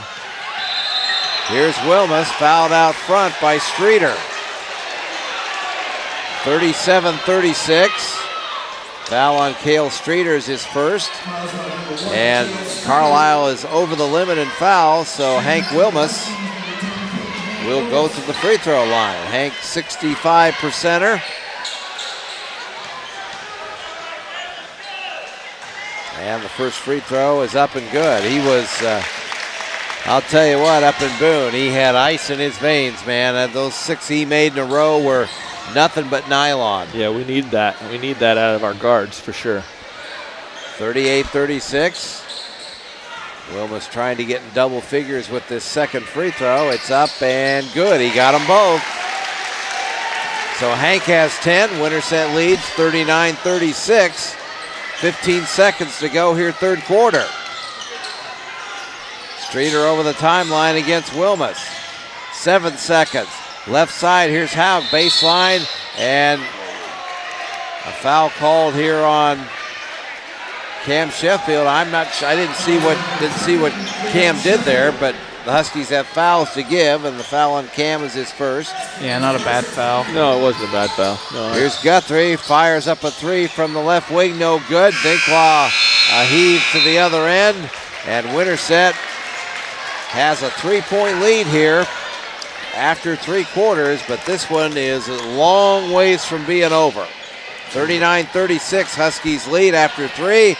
Fourth quarter coming up. You keep it right here on the W Digital Network.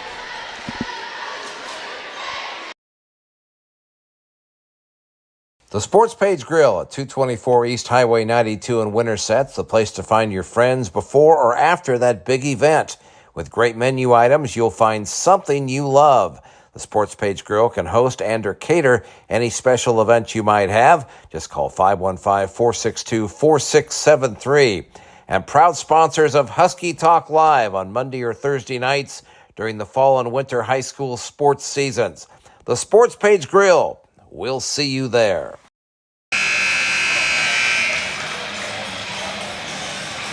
Welcome back to the Union State Bank second half. Huskies clinging to a very precarious lead here, Steve Keller, 39-36 as we start the final 8 minutes. Yeah, and us being up by 3, I'm consider that good right now. I mean, because their big guys are dominating us right now underneath the hoop, so we need to figure. I mean, I wouldn't put it past Henry to go to maybe a 2-3 zone, back to the 2-3 zone. Huskies have the basketball to start the fourth quarter. They have Sheffield, Wilmus, Jackson Bear, Jace Bellamy. Here's Jackson down the lane. Tough move against Glaive. Couldn't hit it. Rebound in there, Norton. And Huskies were trying to get it away from him, and a foul is called. It's going to be on Jace Bellamy, and that's Jace's third. That's pretty good. Really kind of an unnecessary foul, don't you think? Yeah. Long ways from the basket. Long ways to the basket. Yeah, just not needed there. I mean, they gave up the rebound. You just got to get back on defense. And it's going to be hard to rip it away from Jack Norton, you know what I'm saying? Not an easy task. Here's Fry down the lane, missed the shot. Wilmus out of there with it. Hank, great nice feed to Jackson Bear, but his shot rejected in there by Norton. But the Huskies get it back, and a three from Dinklaw is no good. Boy, Norton came out of nowhere to block that shot. That was really good. That was quick. Here's Fry to Glaive, back to Fry. Out to Glaive, top of the circle, trying to get it inside to Norton. Underneath they go to Fry, up and good. He was working against Wilmus. Had the height advantage a little bit. Calvin Fry has 8. It's a 1-point game, 39-38. Bellamy down the lane in traffic. Up no good. Got his own rebound somehow. How did he get that rebound? Boy, he goes from one place to another faster than maybe I've ever seen. That was something right there. And a foul called Norton, I think. Was it on? It's on Glaive. Glaive. But Glaive looked like he was going to have that rebound easily, Steve, and Bellamy came out of nowhere and got it. Here's Jace underneath the Bear. Jackson in traffic, up and good.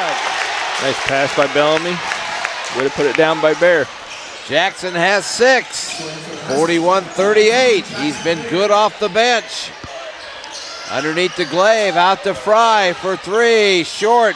Rebound, Huskies couldn't control it. It went off of Fry, and then Cam had it for a second. He and Jace couldn't track it down at the end line, and Carlisle get it back. But first, we're going to have a timeout here, called, I believe, by Carlisle. 41-38, Winterset by 3, 6:28 to go. We'll return Husky basketball on the W Digital Network.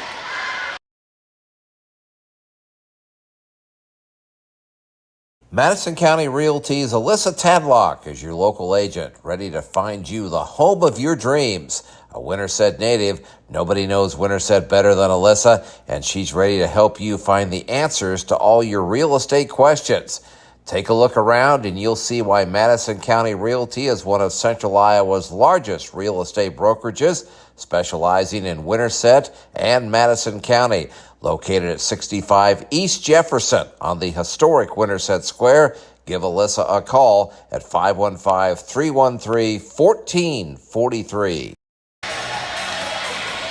Welcome back to our Union State Bank second half. This has been a great game like we expected it would be. Todd, Steve, and Jack here with you. Let's get some straight shots golf quickie stats real quick for Mr. Jack Keller. Yeah, I'd go Jace Bellamy, who has 6 points and 7 rebounds, and 5 of those 7 rebounds have been offensive. He's just been working his tail off tonight. He's been terrific, Steve.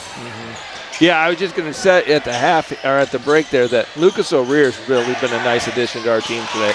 Here's Norton with a big move inside. Boy, Jackson Bear did a great job of defending there, Steve, without fouling.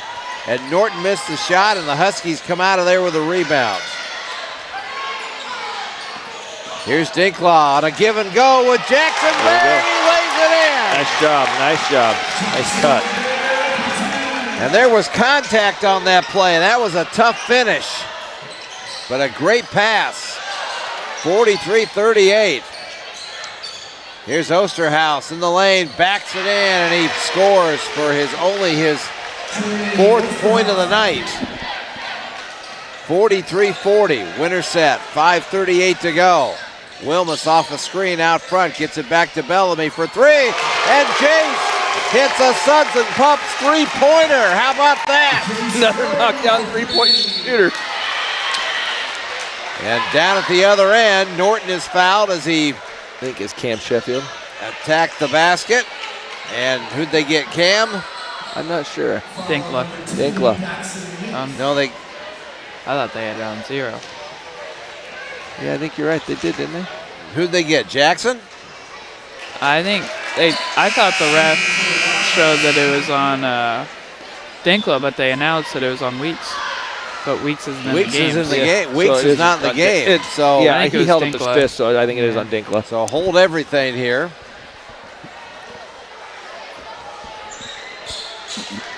So who was the foul on? I think it was on Dinkla. Dinkla. And Norton missed the second. Did he make the first one, Jack? No, he missed them both. Missed them both. Okay. 46-40. 5:18 to go. Huskies by 6. Jackson Bear working against Glade. Gets it out front to Dinklaw. Some three-pointers tonight for Winterset from some unlikely sources. Here's Bellamy on a reverse underneath. No good, but Dinklaw, he and Carson Dinklaw cover a lot of, they're not very big, Steve, but Nope, they call they're not. a lot of ground, and Carson got the rebound and got fouled. But they're hustlers, man. Those guys are dogs. Calvin Fry has picked up his 4th foul as Dinklaw makes the first free throw. And I can't stress this enough. They've been good at the free throw line tonight. They have. We've only missed 2. I have a 7 for 9, make it 8 for 10. Pretty good. And Carson Dinklaw, I didn't want to say it when he was at the line, but Yeah. he's perfect on the year. He's 6 for 6. Yeah. Wilmus is back in the game. Daxon Weeks is back in the game with those 4 fouls. 48-40. Actually, just Weeks is back. Here's Van Zandt. Guthrie gets it to Fry, working on 4 fouls against Reed Smith, and he forces one up there, and he gets it in for his 10th points. 48-42. Every possession kind of important right now. Here's Dax, top of the circle, right side gets it to Bellamy. Jace, another 3, no good. Came running in to try to get his own rebound, and Norton out of there with it for Carlisle. Here's Fry, Norton, who's had some big 3s tonight. Van Zandt baseline against Jackson Bear, no good, but right there to follow was Osterhaus. Didn't seal that guy out. When you're playing man-to-man defense, there's no reason why you can't have a guy box out. Osterhaus, or I believe it's pronounced Osterhaus, but he has 6 points in this game, 48-44. Here's Reed Smith for 3, good! Another 3 from Reed Smith. The Suds and Pups 3 is 4th of the night. 51-44. Wow. And now a blocking foul he's called done. on Dax Weeks, working against Osterhaus. And you just, I don't know, you can't risk that kind of play when you got 4 fouls. No, you cannot. You got to know when to hold him and know when to fold him, and that was when you just needed to kind of just fold him and just kind of let him go. And I mean, that could have been a charge, but it could have been a block too, and that's what they called it. And And look at that. They just scored 3 points. When who hit that shot? Was it Osterhaus, I believe. No, it was Guthrie. Guthrie, Carson Guthrie, his 3rd 3. And just like that, it's 51-47. And I tell you, I look at my score sheet for a minute and I missed something here. Timeout called by Josh Henry. 3:18 to go. Huskies have a 51-47 lead. We'll take the break with them. We'll return. Husky basketball on the W Digital Network.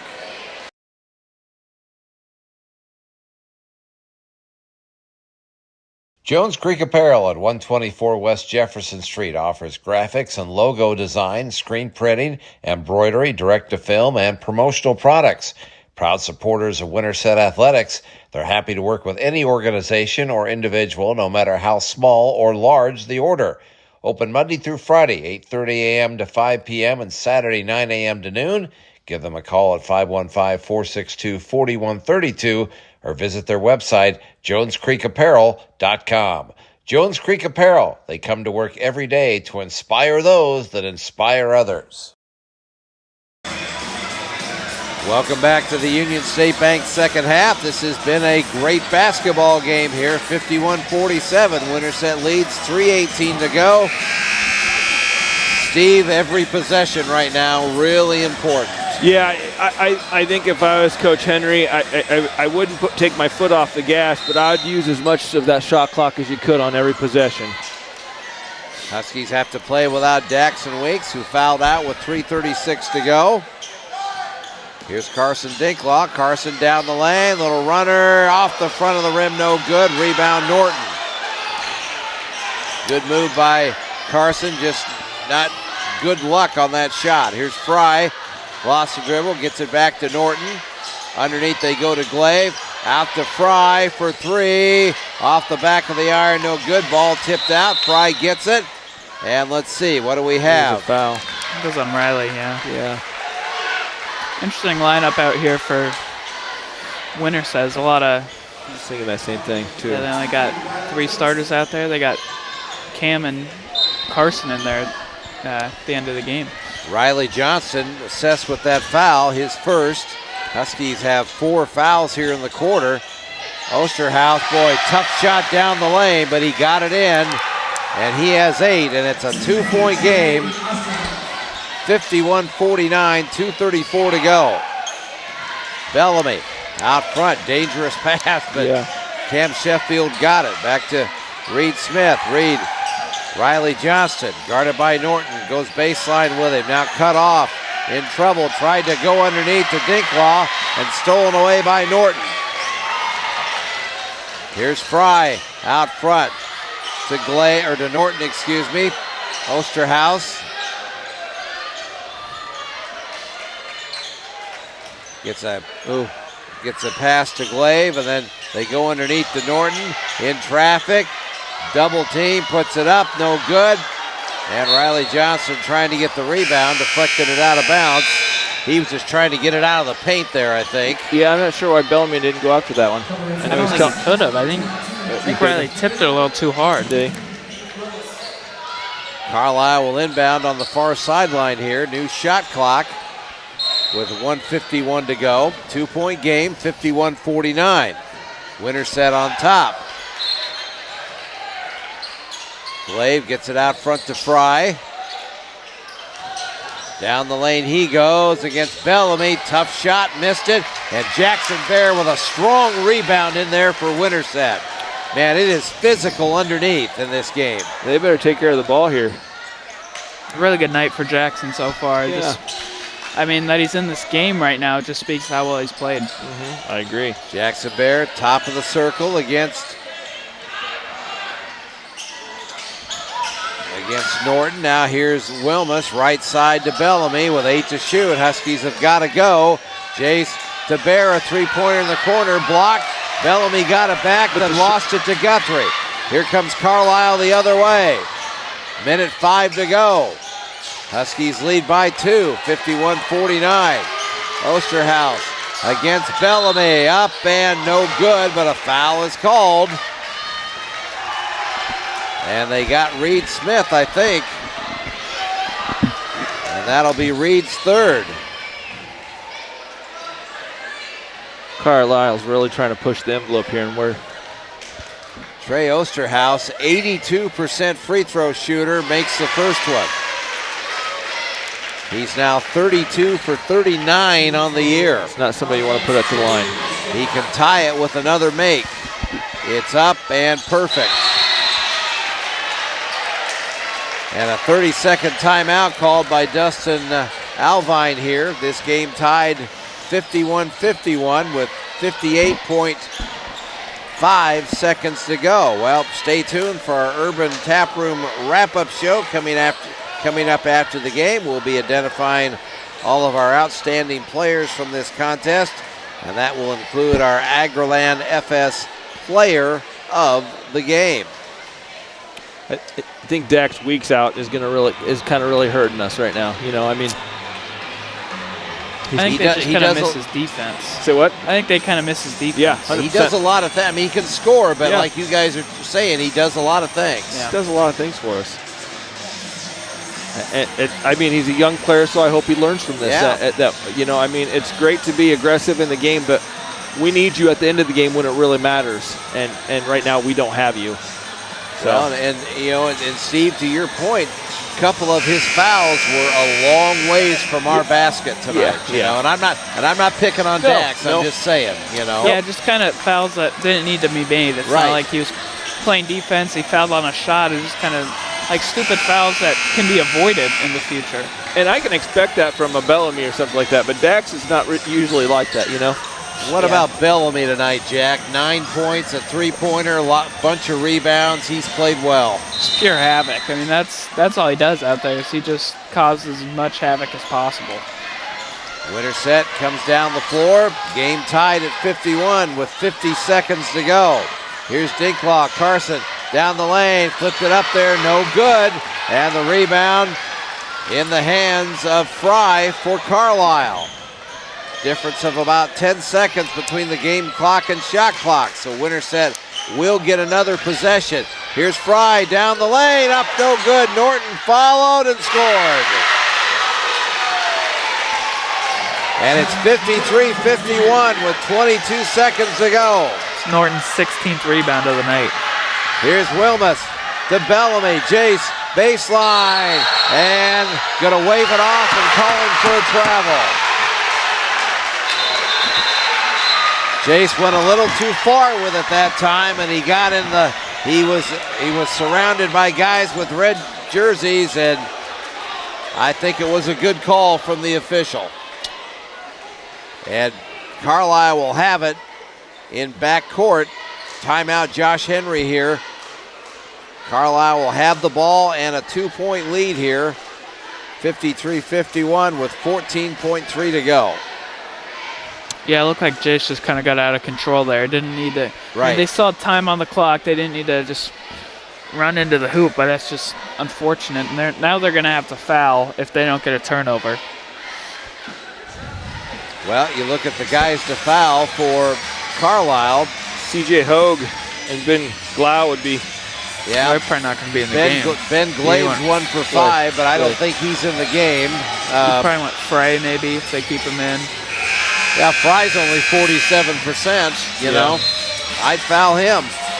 Looks like he's going to be inbounding. He's going to handle the ball.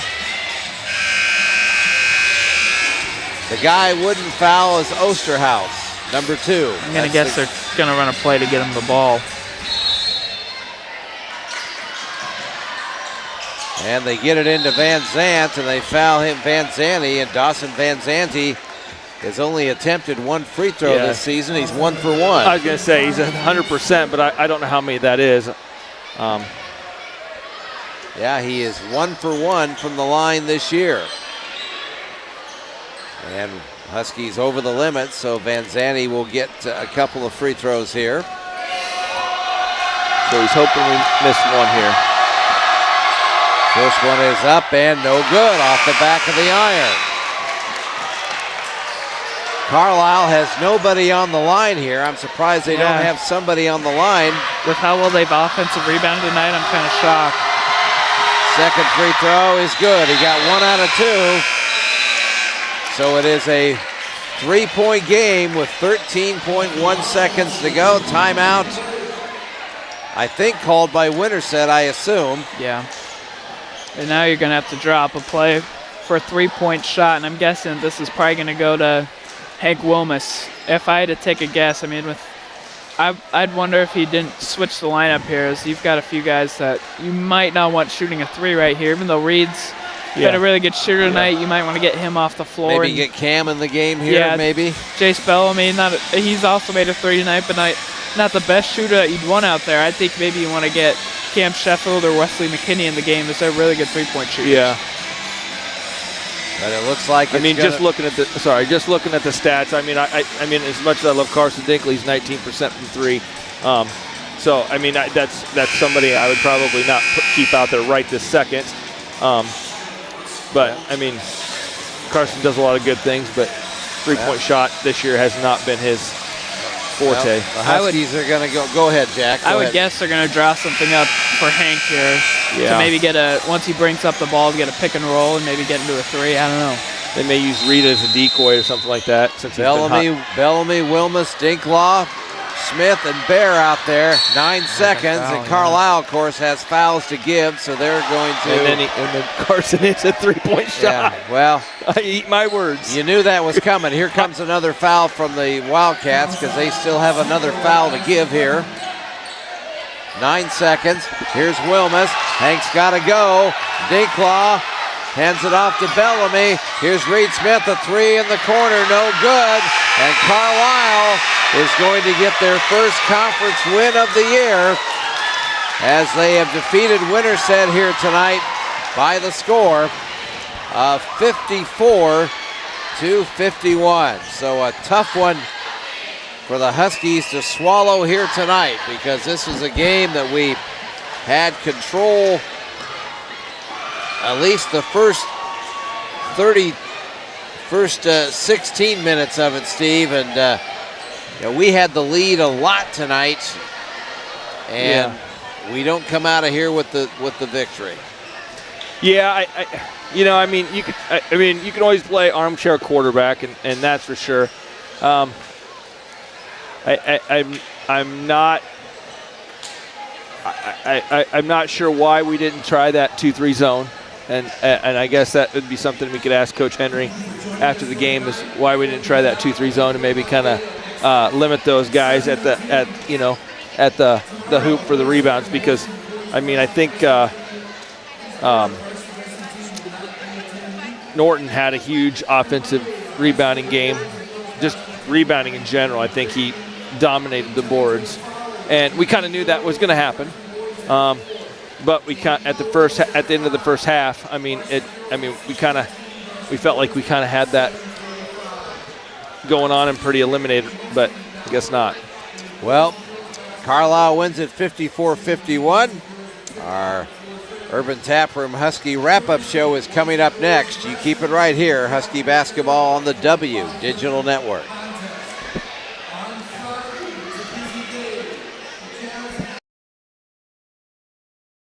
Is your puppy or furry friend in need of a little TLC? Bring them on down to Suds and Pups for a complete spa treatment in the state-of-the-art pet wash. Located next to Straight Shots Golf Simulator at 215 North 1st Avenue in Winterset. And don't forget that attached to the dog wash is Winterset's newest laundromat. Open from 7 a.m. to 10 p.m. Stop by today.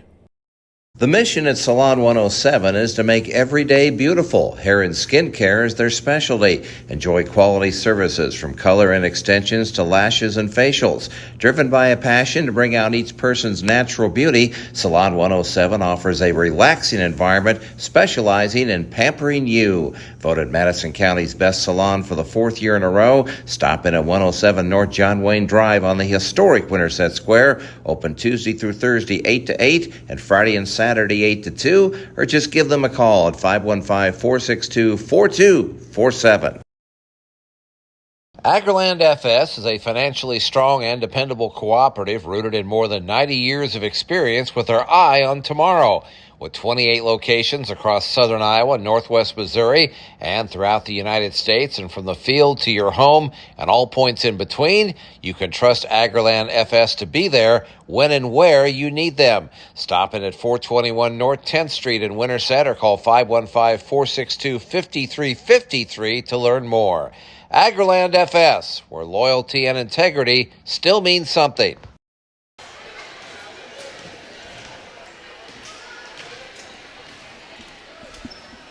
Welcome to the Urban Taproom Husky wrap-up show, located at 1511 North John Wayne Drive. The Urban Taproom is a taste of uptown, down home. Well, Carlisle comes in here and beats Winterset tonight, 54-51, snapping an 11-game winning streak that Winterset had in the series. And they did it with a lot of inside game strength and power, and they really attacked us inside tonight. Let's take a look at the individual scoring presented by Rouse Collision and Restoration. Quality repairs and customer satisfaction.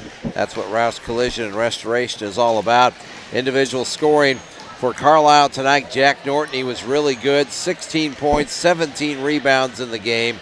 And he hit 3 big threes tonight. He came into the game, he'd only made 4 threes all year, and he made 3 tonight. Finishes with 16 points. Calvin Fry, 10 points. Trey Osterhaus with 10 points in the game. After that, Carson Guthrie with 9. Ben Glaive with 6. And Dawson Van Zandt with 3. For Winterset tonight, Reed Smith, 12 points on 4 3-pointers tonight. Reed really man, made some big shots in this game. He finishes with 12 points, but he only had 3 of those 12 in the second half. So didn't get as much from Reed in the second half as we did in the first half. Hank Wilmus with 10 points, and Hank 5 and 5 first half to second half. After that, Jace Bellamy, I thought Jace played really well tonight. 9 points. He had a big 3. 9 for Jace Bellamy in this game. Jackson Bear came off the bench. He scored 8 points tonight.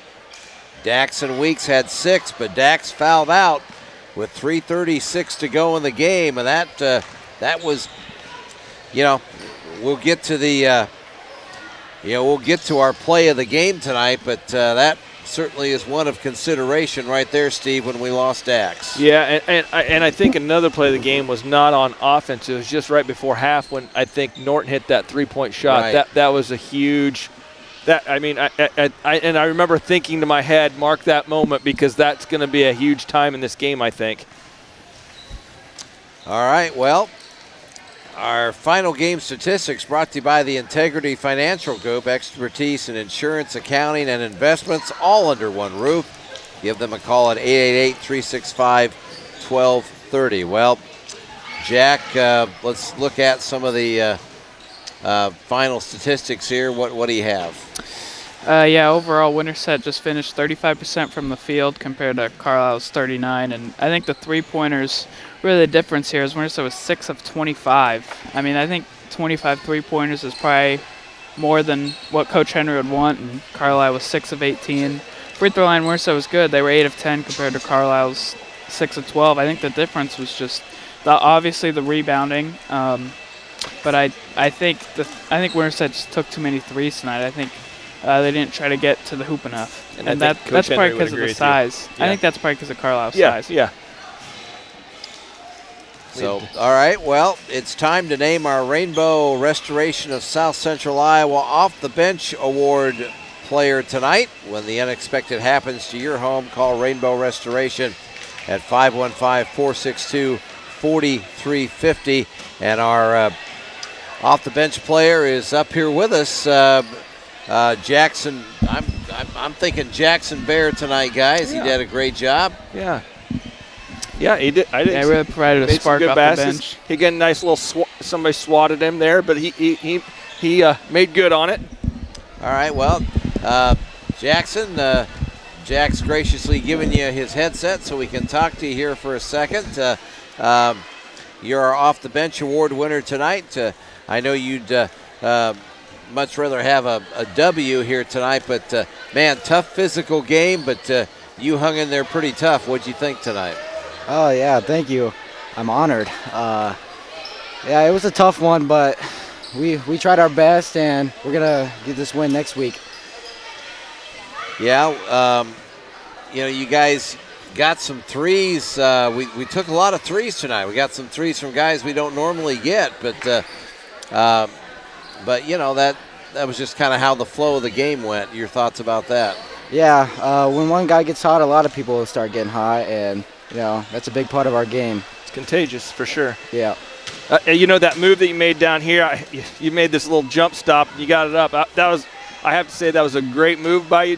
But honestly, Jackson, I've sang your praises this year. I mean, you are an epitome of not to give up. Because last year you played JV2. Yep. Correct? Yep. And now you're getting some big time minutes on the varsity. And I hope all these kids that watch this game and you talk to, I hope they see that, because that's what hard work does for you. I mean, you're getting out on the floor now and you're making some good time minutes. You're scoring some points and you're helping our team win. I mean, we didn't finish it tonight, but that doesn't mean we won't finish it again next week. Mm-hmm. So. Thank you. Yeah, Jackson, you had some great finishes because it was physical down there tonight. Mm-hmm. There's a couple times you really had to have a strong finish, and you did. So I thought, I thought you were terrific tonight. Thank you, guys. So, well, we got some big games next week, don't we? Huh? We sure do. Yeah. So let's win them. Yeah. Thanks for the time, Jackson, and congratulations on being our off the bench award winner tonight. So thank you, guys. No prize money for it, by the way, though. All right, well, Jackson Bear spent some time with us. The off the bench award points tonight Winterset had 10, courtesy of Jackson's 8, and Carlisle had 3. Let's talk about that play of the game tonight, presented by Remax Precision Agent Jamie Atkins from Des Moines to the Winterset area. Jamie can be that trusted advisor to help you find your new home. I think, Steve, you talk about that 3 at halftime. I don't know. I think losing Dax was really I think that's really a big moment. That was huge, and I really hope that's a learning moment for him. To be honest with you, I mean, because as a young player, I mean, you want to do anything you can to help your team, and sometimes that's not doing anything at all. You know what I'm saying? Like jumping out in the middle of the top of the key in front of that guy and a block foul was there. I mean, that could have been eliminated, and he could have still been on the floor with towards the end of the game. So I hope he learns from that. All right, well, that's our play of the game tonight. Our free throw recap brought to you by the China Cafe at 71 East Jefferson on the historic Winterset Square, home to the best Chinese and Asian cuisine around. Winterset tonight shot it very well from the line. They were 8 for 10. Carlisle, meanwhile, 5 for 11. Our three-point shooting presented by Pro Team Insurance at 55 East Jefferson on the historic Winterset Square. Trust the pros at Pro Team Insurance with all your insurance needs. Jack, we had more threes. We were 7 for what tonight? We were 6 for 25, and Carlisle was 6 for 18. Okay, I had us for 7 threes tonight. 4 from Reed, 2 from Hank, and 1 from Jace is what I had. 7 threes. Yes, that is right. Okay, all right. And so they had 6 threes, is that correct? Yep. Okay, all right. That's our 3-point recap. Let's get Coach Josh Henry up here, get him mic'd up if we could here. Our conversation with Coach is presented by McDonald's Restaurant. Enjoy McDonald's 7 days a week, 5 a.m. to 11 p.m. with the drive-thru open 5 a.m. to midnight. Well, Josh, this is a tough one tonight. We talked about at halftime. Thought team really played well in the first half, and yet you were only up by 5 points. But you knew it was going to be a battle all the way, and it was. Yeah, give Carlisle a lot of credit. I mean, I think we were up most of the game there until a minute left, 2 minutes, right. Whatever it was. They just kept battling, and I'm kind of upset with myself. Our man-to-man defense has been great, and we still only gave up 54 points, right? And that's our goal is 55 or under every game. But, on a night like tonight, late in the third, into the fourth, mixing it up, right? We've played 2-3 the first however many games, 6, without hardly playing man. We've been riding the man wave, which has been good, but I feel like Carlisle kind of got in a little rhythm, and that's the time to mix it up. So, I told the guys that one's completely on me for not doing that. Obviously, there's a lot of little things, a made shot here. We gave up a lot of offensive rebounds tonight, a lot more than we did against Boone the other night, I feel like, because they're big. They're big boys in there, and I haven't looked at the stats yet, but I feel like the big boys. Hand me Jack's stat board there, will you, real quick? Thank you. I feel like their big boys are what hurt us tonight more than anything. Their guards, who average 18, 15, and 11. I don't know what those guys had. But Norton had a great game, hit some big shots there, and just little things, miscommunication. We were actually in 2-3 zone there at the end of the half, where we pressed a little bit, dropped back into the 2-3. We had 2 guys playing man, and they got an offensive board, and then they kicked out to Norton, and he buried the 3 at the buzzer. Instead of being up 8 at half, we're up 5. I mean, that's a big difference. Right. So just a lot of little things that add up over the course of a game. We started out as lights out as we've ever been, hitting shots. Reed hit a couple threes early, and he still hit some late too. But I think we made our first 4 or 5 shots, to start the game. So give Carlisle a lot of credit. They weathered that storm, and they battled, and they earned the victory tonight. And we got to learn from it and move on, because next week's a gauntlet week for us. Kind of a big moment, Josh, when Dax fouled out. That was kind of a big moment there. Yeah, I feel bad for Dax. Coming off. His best game, the season, career high 17, and doing a lot of good things at Boone. And, tonight he just never could get in rhythm because he was in foul trouble, So that was tough, tough to have him and, on the bench, as much as he was tonight. But hey, I mean, other guys we got to trust that can make plays, and we just didn't make enough of them tonight. He's a young player. He'll learn from this, and like I told Todd here, I said this is I know it sucks, but it's probably a good lesson for him to learn it because, I mean, our team needs him. I mean, he is an offense. He's a defensive player. He's really established himself as a leader out there. Yeah. He really has. He has. No, I think true. that Norton shot at halftime was huge, and I looked at it and I said to myself, I knew that was going to be huge. But my question was this and you already answered it kind of is, why didn't you go to that 2-3 zone? Because that would have probably worked to to eliminate those big guys down low and kind of put 3-on-2 down there on the boards. Yep. No, that's. I mean, I told the guys right at half or at the end of the game. I said, hey guys, I'll take this one. Because they made enough plays to win. Obviously, Carlisle made more down the stretch. But when they were getting comfortable and making their runs, I mean, that should have been the time I did. So I'll take full responsibility of that, and hopefully, I got to learn from it too. I think Norton had like 19 rebounds. Oh, I bet. He had 16 points, 17 rebounds. Yeah, he's a big boy. That is for sure. But we handled him in the first half pretty well. I mean, we really did. I mean, Bellamy.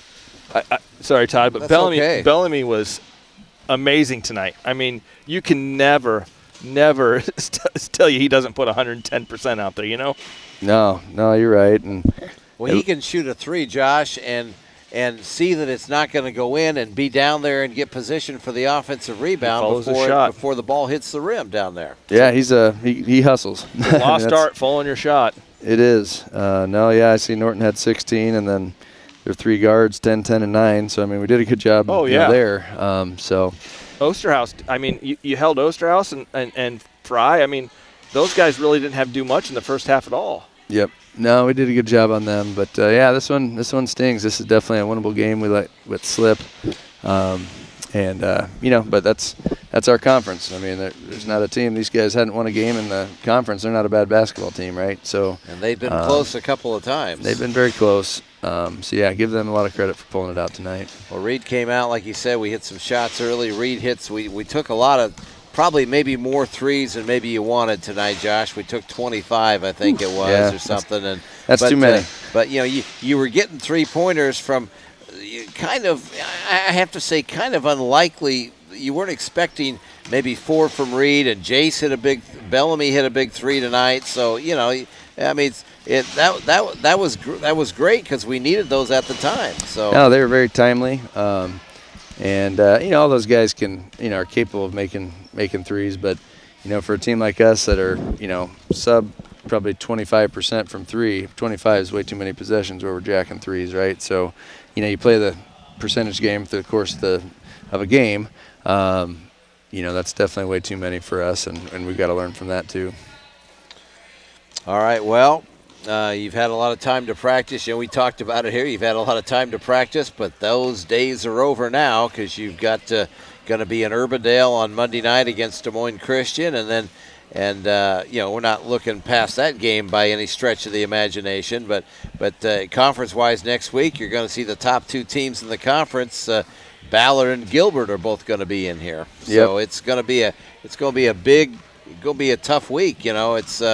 I mean, we can win, but I mean, we're going to play 3 games in 5 days. 3 games in 5 days, and all of them have 7+ wins, right? So it's going to be we got to be ready. I trust our guys.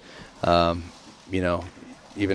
after this loss, right? It sucks. It's a sucky feeling right now. It's disappointing, but we're capable of losing to anybody on our schedule, and we're capable of beating anybody. I firmly believe that.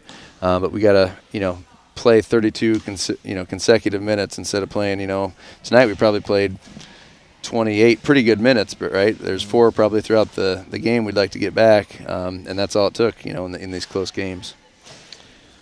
All right, well, Coach, sorry it wasn't a better result tonight, and as always, appreciate your time, and we will see you on Monday night. Yeah, thanks, guys. Thanks for everyone listening, and appreciate you guys. All right, Josh Henry with us here on our post-game show. Steve, you hand me Jack's rebounding stats there real quick. I just want to see. We got out-rebounded tonight by Carlisle in this game. And our rebounding total is brought to you by Swanson Masonry LLC. For all your masonry needs, give Dan Swanson a call, 515-210-3463.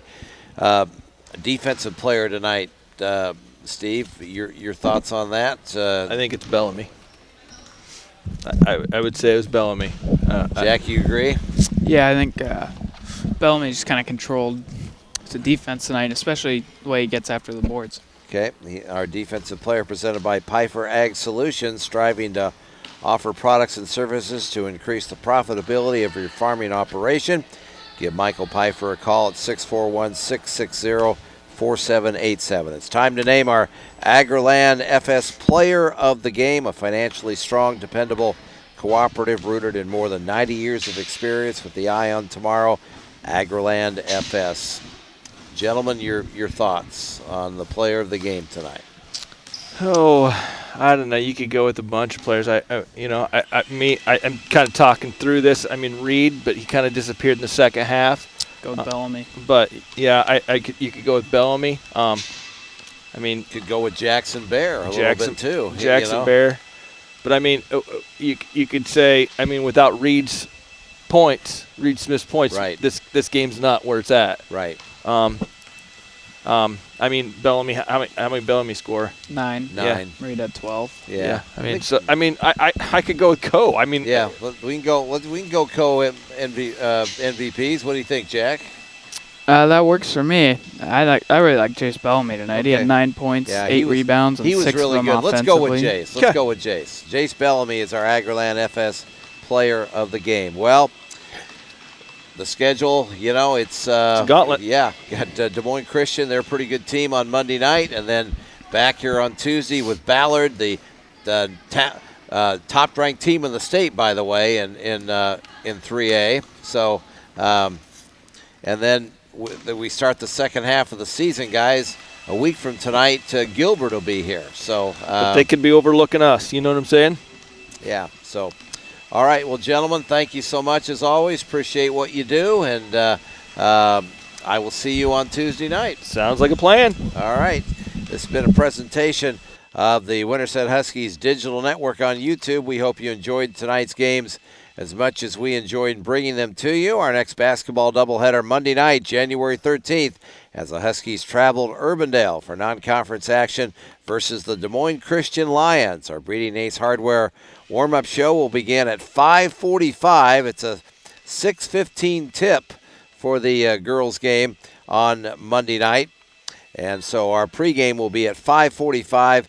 Girls will tip at 6:15. Boys will tip at 7:45. We hope you join us. Our thanks to Winterset Activities Director Nick Mulder and his staff for their assistance tonight. Our thanks to our head coaches Matt Young and Josh Henry for their time as well.